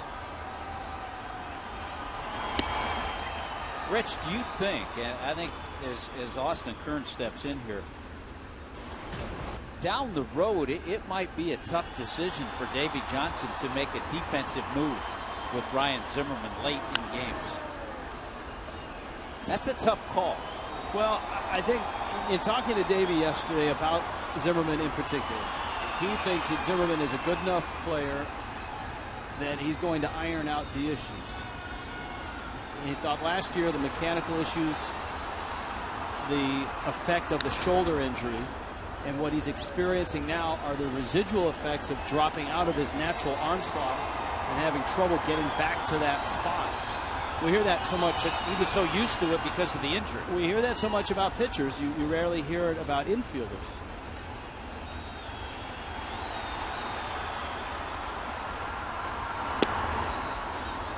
There's a swing and a miss. And here's what we're talking about. We talked about the Atlanta series.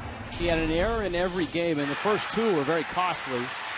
This one allowed the Braves to tie the game. They'd eventually win it on Friday night. This one opened the door for a Gaddis two-run homer. He made an error on Sunday, and here's the one tonight that opened the door, and the Marlins came marching in with 4 runs in the bottom of the 4th inning. So Kearns is out. Here's Coghlan. And Chris off the end of the bat, backing up Desmond. One hop throw, and it helps to have a Gold Glover at first base.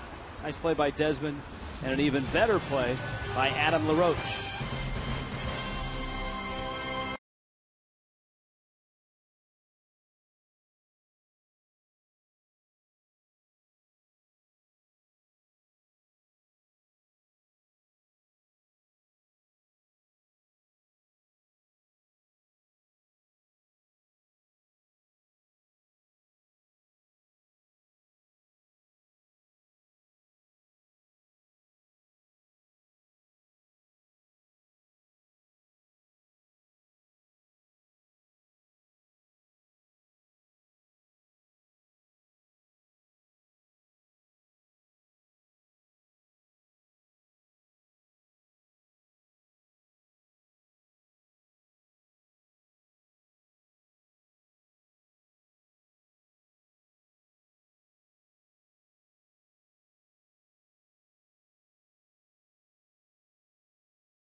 Trend. The Nationals' current 4-game win streak against the Marlins, the longest since '07. It's over 95 games. Davey Johnson pointing to home plate. He's going to pull the trigger on a pinch hitter. Chad Tracy, former Marlin and all-around good guy, is coming up. AJ Ramos is there to greet him as Ramos takes over for Alex Sanabria. 6 innings for Sanabria. And he gives up the 2 runs. Yeah, I think we've seen the progression of AJ also. The way the club uses him, the way he has come in and pitched and not just thrown, and used all of his pitches. I like to tweet Rich from Michael, who wants to know your favorite name during the WBC. I know you just had a Japanese name, the catcher, but I'm going with this Cuban name. Well, I'm going to see. And I'm going to let you say it. Oh, come on. See, that would be the fun, is to listen to you say it. Shinosuke Abe was. I would say Arue Baruena. Pretty good, but his first name is Barbaro, so you got to say it quickly. Barbaro Arua Baruena. El Grillo is his nickname, the Crickets. That's you stay with that. Yeah, that's what Buck and I did. Okay. Yeah, we were talking about one of the themes tonight is what's underrated, players underrated, but the kids at home are having fun. Marlins Nation, underrated. Dan Ugla reading the promos. Pop-up. Out for it is Echeverria. and it's Pierre. But the punchline is underrated Dan Uggla's air conditioning commercials. Hey, he got paid, okay? Yeah. He was laughing all the way. Yeah. Fox, let's see. No, Brad wants to know, what other games are you guys watching in the booth tonight? We got the Reds and the Phillies on right now. That game was delayed. Kyle Kendrick, the pride of Mount Vernon, Washington, is on the mound for the Phillies. Remember, you and I had a nice chat with him out in left field. Yeah, the night of the auction last year. He came over because he's watched the games before, and he wanted to know why we were in left field in the Cleveland, other than for pure enjoyment. It was all for the kids.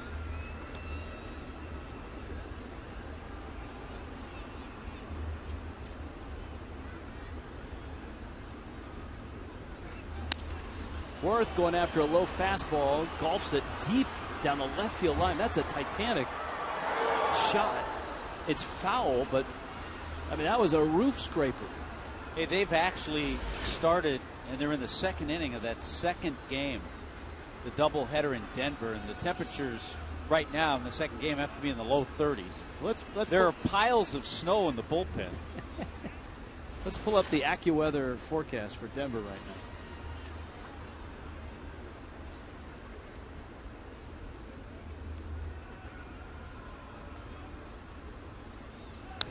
Worth fouls it back.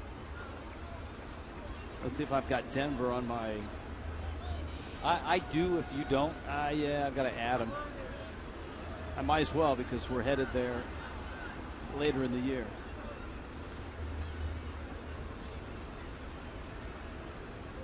Currently, the weather in Denver is 32 degrees, 10-mile-an-hour winds. Let's see, it's in Denver 7:15. At that game will end, what, say 10 o'clock? At 10 o'clock, it'll be, it's actually going to warm up. It's going to get up to 35.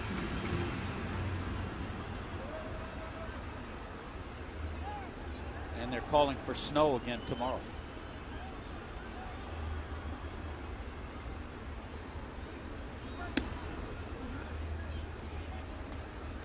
Will wants to know, why are there no left-handed hitting catchers or left-handed throwing catchers in Major League Baseball? Who was the last left-handed catcher in Major League Baseball? That's from Will. Crackstaff is on that. Crackstaff has spit out the answer. Last left-handed throwing catcher to play the position was Benny DiStefano, who caught 3 games in '89 for the Pirates. There's a couple of reasons. I know I've had that question asked over the years. Worth with a high fly ball. Pierre around it, makes the catch. First of all, you have more right-handed hitters. So it's a little harder for that left-handed catcher to come up and make his throw. Most throws are going to tail a little bit. A left-hander's throw would tail toward shortstop the other way. Right-hander's going to tail into the runner. And those are probably 2 of the main reasons.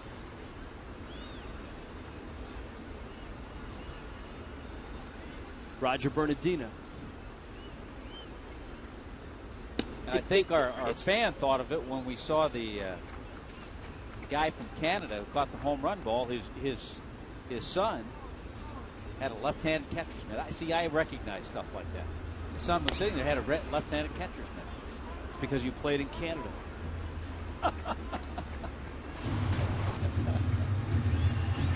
And that's why I don't think I would ever get traded back to Canada because I've been there, I played there, I broadcast there, and right now I might be having visa problems. So, I'm just going to stay here.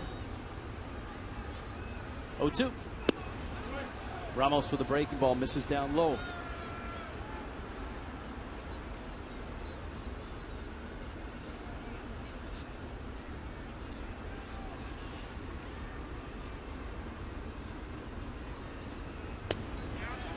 And he did. Bernardino did not check his swing. Jerry Lane rings him up. Inning over. Ramos, a 1-2-3 seventh in relief of Alex Sanabria. For the Marlins up 7-2.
Start, and it began with the throwing error from Ryan Zimmerman with Polanco reaching base. How about the swing of Greg Dobbs?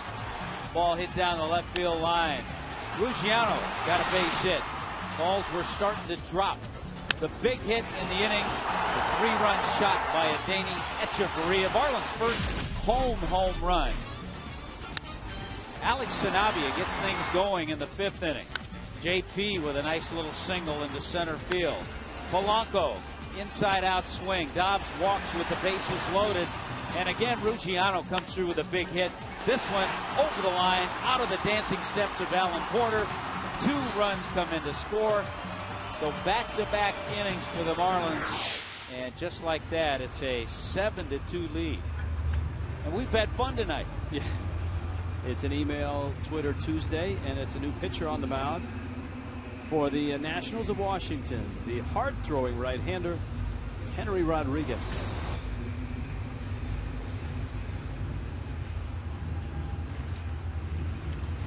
Another one of those guys that Davey Johnson has that in a pinch, and it certainly would be if he had 3 other guys not available, could close games. He has that kind of stuff. AFC 97.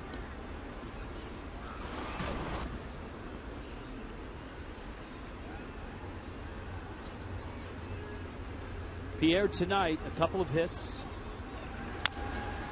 And he pulls a ground ball foul. But what a difference tonight feels like after a homestand of frustration. Just 1 win, not a lot of runs.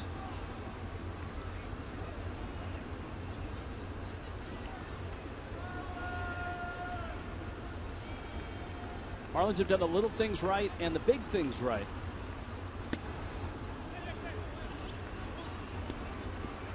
Tino Martinez told us the other day he takes no solace in line drives hit at people. He wants results. Bloops, bad hops, he doesn't care. Give him hits. I love that. Like that. Pierre's got 3 of them tonight. And a nice night for Pierre. Hey, believe me, it starts to get contagious too. I mean, go both ways. So it's nice to see when a couple of guys start getting hits, it rubs off on other guys. So good to see Juan Pierre with his 3rd hit. So 2,153 hits now in his career. Crack staff wanted to throw in 2 other names, left-handed catchers. Dale Long for 2 games in the 50s. Mark Squires in the 80s. Mike Squires. Mike Squires. Pierre with a stolen base. Sorry, I just read it. And Pierre swipes his second bag. And you like to see things falling into place. We saw him earlier in the first inning. Remember when he reached on a single? Got a couple of great jumps, but the hitters hit fly balls on the pitch, so he wasn't able to pick up a steal. So another good jump by Juan Pierre.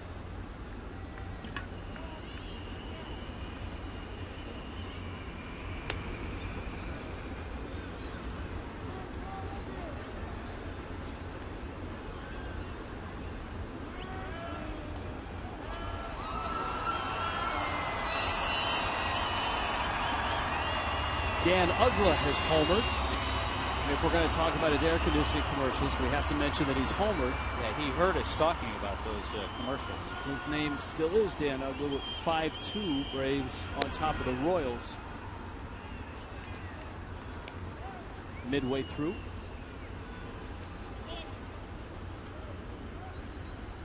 Polanco at the plate.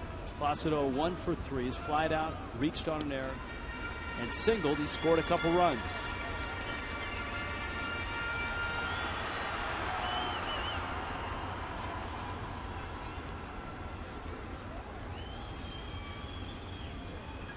The 2-1 pitch fouled off. To think that my partner Tommy months ago had trouble navigating Twitter, and now here he is riding shotgun on 2 Twitter accounts simultaneously. One on his iPad and trying to check scores. One on his iPhone. That's impressive.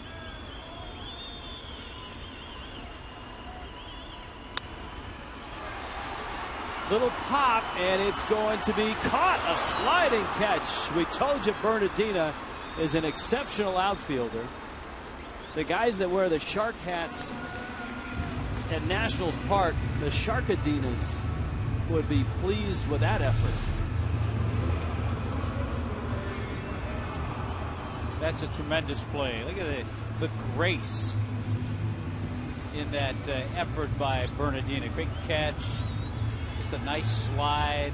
His catch on Giancarlo Stanton, I believe it was a couple of years ago in D.C. is still one of the best catches I've ever seen. Yeah. Up against the wall in left center.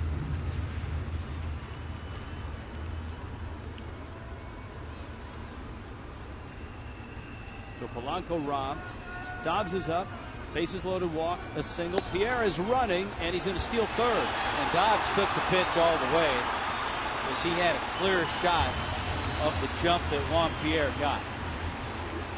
And you know what? If they're going to give you third base, and they did, no chance at all for Suzuki.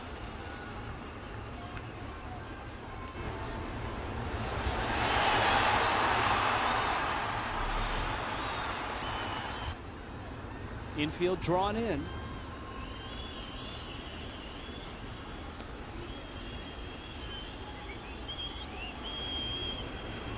In the dirt. And Suzuki somehow was able to block that ball.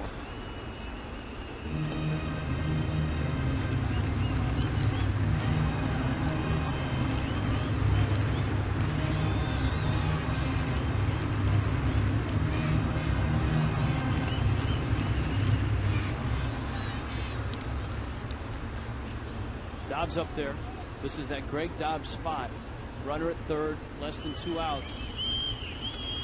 Last time he was in this situation, he drew a walk, a bases loaded walk. So Dobbs actually in that, I mean, this was a Greg Dobbs stat that we had all of last year. How many times does he score that run? So he would get credit for scoring the run with a bases loaded walk. So Dobbs is 2 for 3 now this year, with a runner at third and less than 2 outs at getting him home. Tough matchup here, too. He has 2 strikes. And he's got a hard thrower. Got a hard thrower. Dobbs drives it into left field. Automatic is what Greg Dobbs is. A professional hitter, as Lou Piniella called him when he was a Mariner. So he is now 3 for 4 in those situations. And Miami's lead is 8-2. Just a great job. Got that good fastball. Both his base hits tonight have gone in that same direction.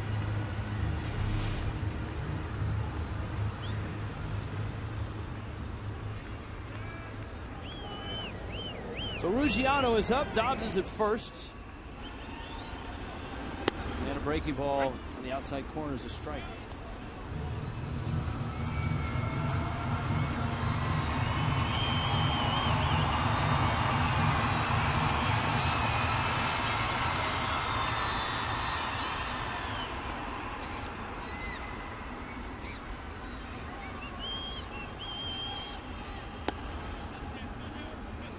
Rodriguez misses down low. It's an email and a Twitter Tuesday. Rich Waltz, Tommy Hutton. He's look at you. You're out of control. I got the phone going here. I get the thing. See, I have the Fox Twitter account on one, and I have, since you and I now have our personal Twitter accounts, I'm trying to build up my following. How's that going? What better way? How's that going? The more followers you get, the more pressure it is to actually put tweets with some meat on it out there. I know it. I've come across that. And not photos of your dinner, but I mean something significant. You know, like the congestion on the turnpike yesterday. Yeah, you were a little steamed when you got to the booth. I was. Yeah, I was. Your 3-hour commute from Palm Beach. 2-2 coming to Ruggiano. And he fouls it back. No, we'd like to thank the kids, certainly tonight on a Twitter and an email Tuesday. It's been a fun night. Made a lot more fun by the fact that Miami has an 8-2 lead. It's been a good night for Justin Ruggiano, too. The two guys in the middle part of the order have done their job, produced. Greg Dobbs, Ruggiano. Dobbs with a couple of RBIs. And Ruggiano with 3.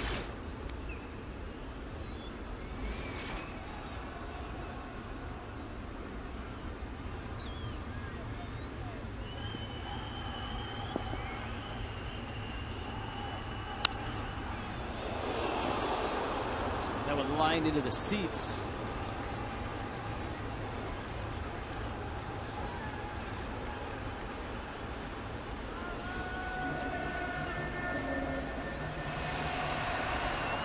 Counts 3-2.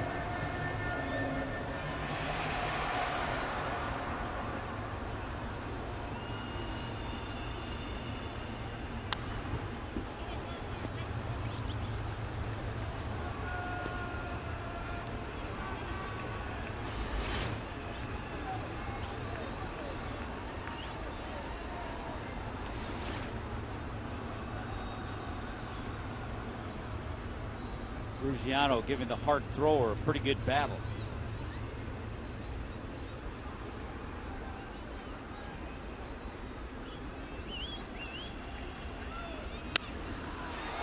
High fly ball.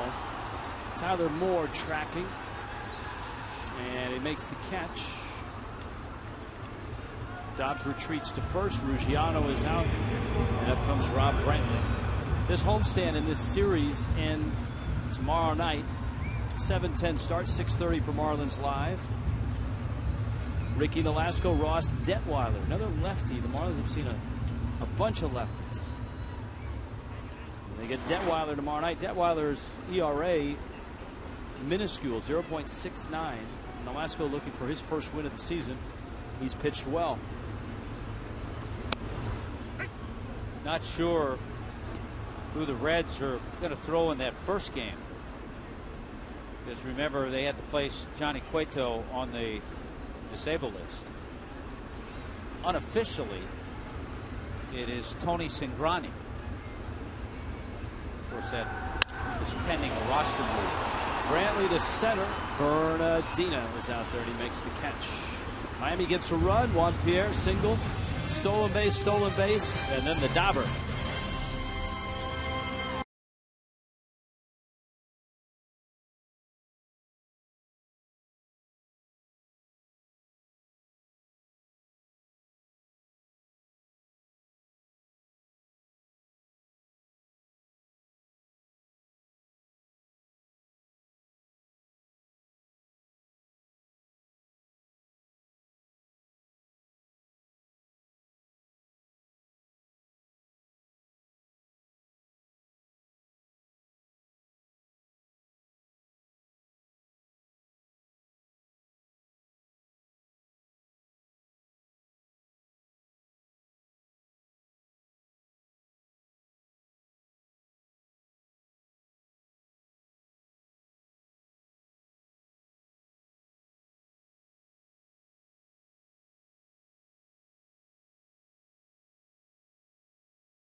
smiling red car.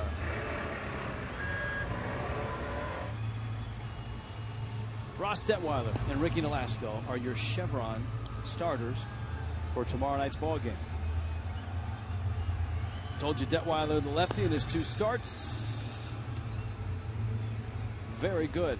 Nolasco's been good as well. Very little support for Ricky. And hopefully some of the runs the Marlins have scored tonight get them rolling tomorrow night. A.J. Ramos is on. This was an Alex Sanabia start. Sanabia 6 innings, 2 runs, 3 walks, and 3 strikeouts. I would think, Rich, this would be a night, even if the Marlins don't have a save situation for the 9th inning, that we'd see Steve Cishek, just so he can get some work.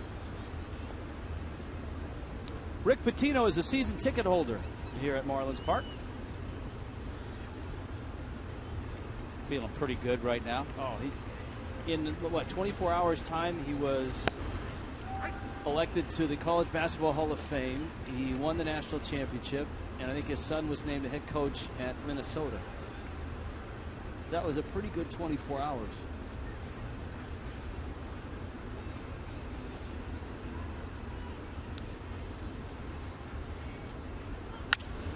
Zimmerman lines it fair and down the right field line. Over for it is Coghlan. Good hustle by Coghlan, and that holds Zimmerman to a single.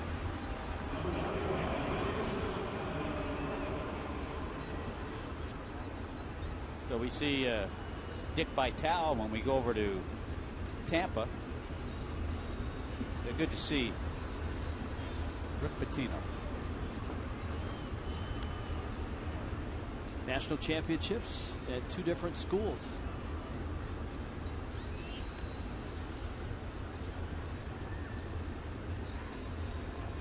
Adam LaRoche. LaRoche back in the lineup, has doubled, gets into that one, but the ballpark will hold it. Coghlan deep and now in and makes the catch. I'll tell you what, Chris Coghlan is making a bid for more playing time. He's starting to swing the bat a little bit better.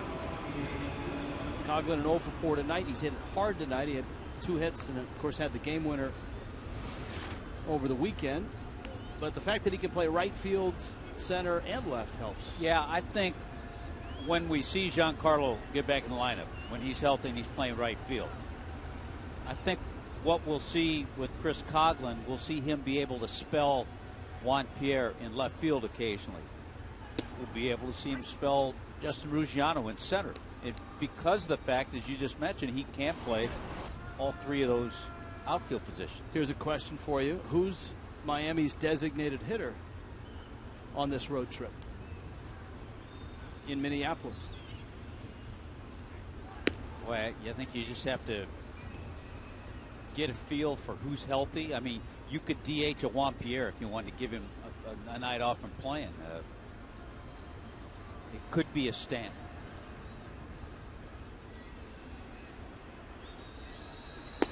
Desmond takes outside. Desmond another double. And he is flied out and popped out.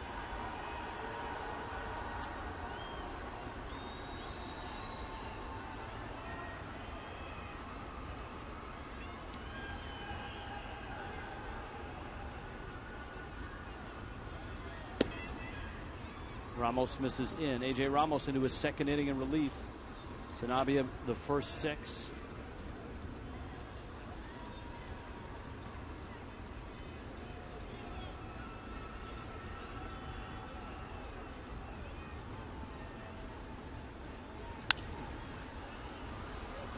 High pop. Coghlan in, a busy inning for him out there. We check in with Allison Williams. Hey guys, there were some tweets about what took place during batting practice earlier today. You know, the Marlins were looking for a big bat in their lineup, and maybe they found it. Literally, this is Giancarlo Stanton with the ginormous bat that Justin Ruggiano brought out, but might have to keep that thing around with the night that Ruggiano had tonight with 3 RBI for the team. It was kind of funny. Ruggiano brought it out, and we asked him about it. He said, we're hoping there's some hits in this one, the Marlins just trying to find anything to spark their offense, and maybe it did just the trick. Thank you, Allison. Chris Coughlin takes care of everything out there this half inning. Miami, a big night tonight, an 8-2 lead at home.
Singing Sweet Caroline.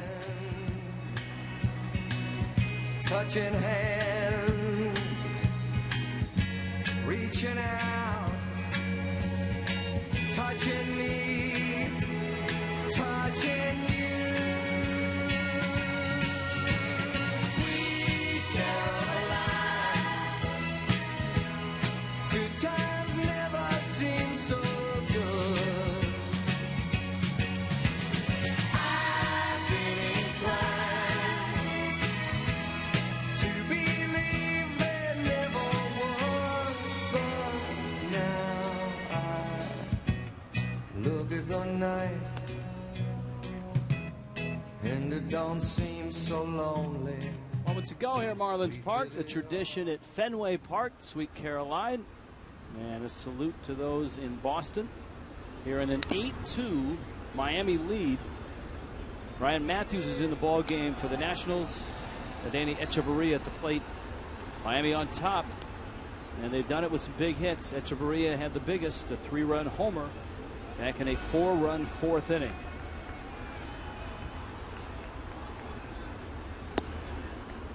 Hard to believe that the Nationals bullpen ERA coming into the week was the worst in the National League with all the good arms they've got, especially the back end. Clippard, Storen, Soriano.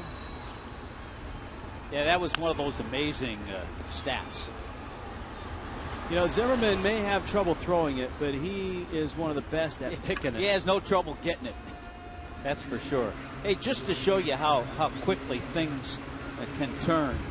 In the Atlanta series, the entire series, the Marlins had 13 hits. In the last 11 innings, the Marlins have 16 hits. So things change quickly, and they've changed for the better tonight. By the way, Steven wanted to know how many fuel points do I have. I'm over 3,600 right now. So thanks for noticing. All right, well, for those of us that are not in the Nike family, Tommy Hutton, give us the fuel. What are fuel points? It's a Nike fuel band, and it kind of tracks your day and your activity and calories and steps. And so you've eaten 3,700 calories? What? I've burned.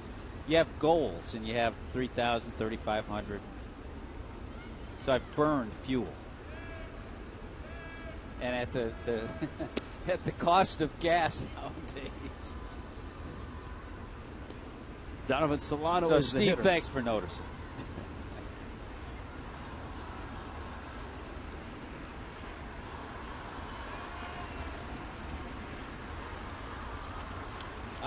I thought this was correct, Rich, when you were going through the great few days it was for Rick Pitino. I thought I had heard this, and Eric lets us know that Rick Pitino also had a horse qualified for the Kentucky Derby. Right. That's right. He owns horses, and he had a horse qualified for the Derby. That's right.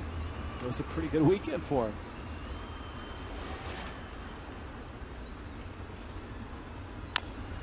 Solano, little dribbler. Zimmerman bare hands and fires the first in See, time. he has no problem with that one. When he doesn't have time to think and he comes in and has to just field and get rid of it, he's right on the money. All right, final appearance for Rob Brantley in the drop-ins tonight. MLB.TV is celebrating 11 years. Join the millions of fans and subscribe today. Watch every out-of-market game live online on your favorite mobile and connected devices in HD quality with MLB.TV Premium. Visit MLB.TV today.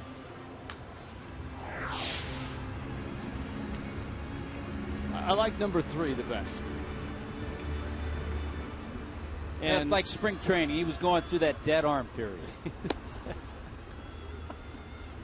Here's Kyle Skipworth. Skipworth walked last night. This is plate appearance number 3 in his big league career. Well, it's been a nice night for a lot of the hitters. Be nice to see Skip get his first major league hit. He pops this one up. Racing over for it is Desmond. Calls off Zimmerman and makes the catch. And the inning is over. The outtakes of Rob Brantley on Marlins Live postgame.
After ball game, of course, it's Marlins Live, presented by Checkers, out in center field as they get ready. Craig Minervini, Jeff Conine. Marlins' big offensive night. The home run sculpture still works. Outtakes from the Rob Brantley experience.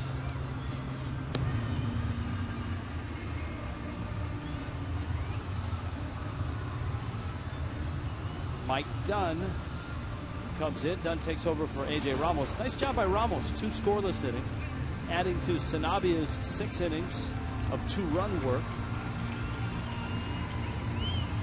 I think Ramos was a perfect example of what he can do. You don't just have to bring him in and figure you're going to get 1 inning. He came on and gave Mike Redmond a couple of nice innings. Now it's up to Mike Dunn to finish things off.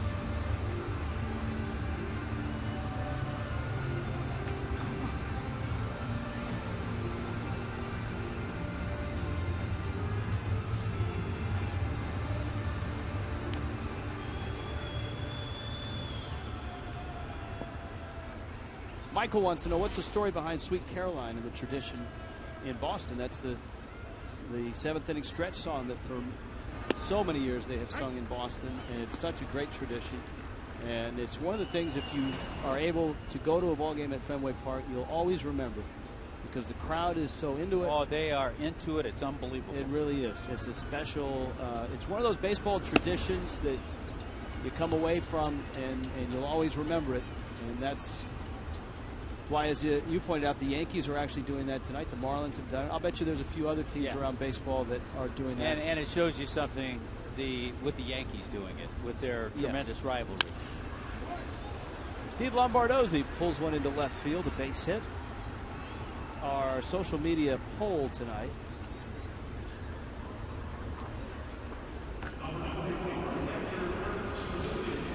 He said, should the Nationals be concerned with the Braves' success? Yeah, see, Tommy and I are both Nats calm. It's early. Ask Rick Eckstein, the hitting coach. Now, he's underrated. If you want a guy that's underrated. Hitting coach, yeah. Right. There's a score. Atlanta, a 6-2 lead over Kansas City. But as a hitting coach, I think Rick Eckstein has done a terrific job very quietly in Washington. And he's a Gator. The Ecksteins are all underrated. Well, you know, until his brother, but his brother won the MVP of the World Series. That's true. Tough to be underrated when you do that. Before that, though, and even after that, people still didn't give him credit. He won another World Series ring with the St. Louis Cardinals. And there's no question they're brothers.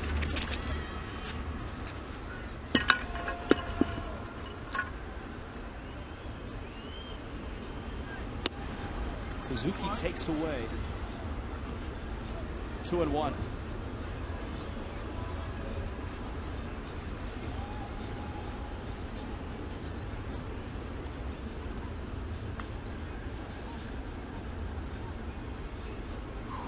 Chuck Hernandez watching.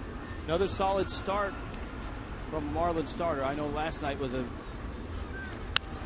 real rugged night for Wade LeBlanc. But for the most part, Miami has to be pretty pleased with their starting rotation so far.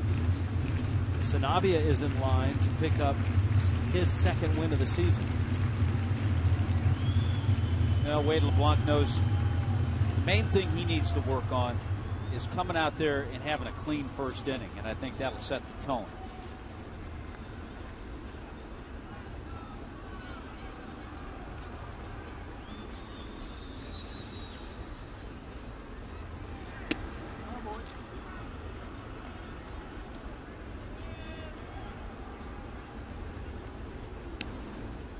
Kevin Slowey sitting next to LeBlanc, looking out, saying, I like all this offense. Yeah, I mean, Kevin Slowey hasn't had a run scored for him in, what, 3 years? Ruggiano is there, and he makes a catch.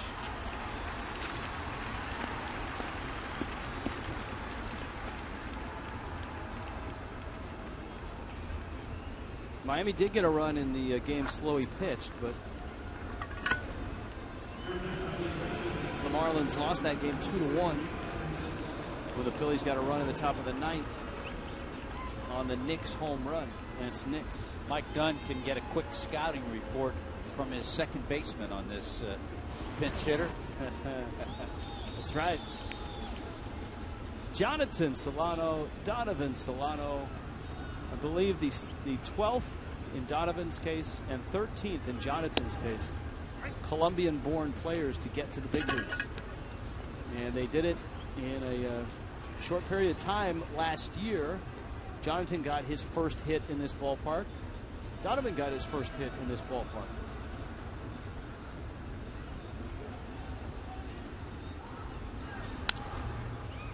Now, you know how baseball is with records. There's all kinds of nuances and records for a first brother pair to get their hits.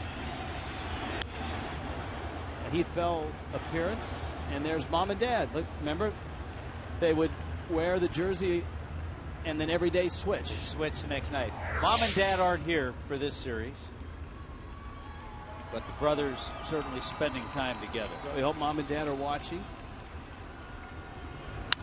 and hope they're doing well. Good to see both in the big leagues. And you saw the numbers of Jonathan when he was called up last year. In his brief time, did a terrific job. Hit over 300 and a couple of home runs.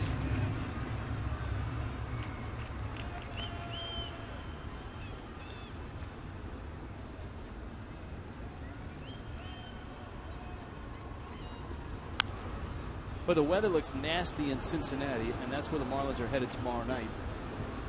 The Phillies and the Reds are scoreless in the 6th. There's not a lot of people there tonight. And the weather's supposed to turn a little nasty on Friday night.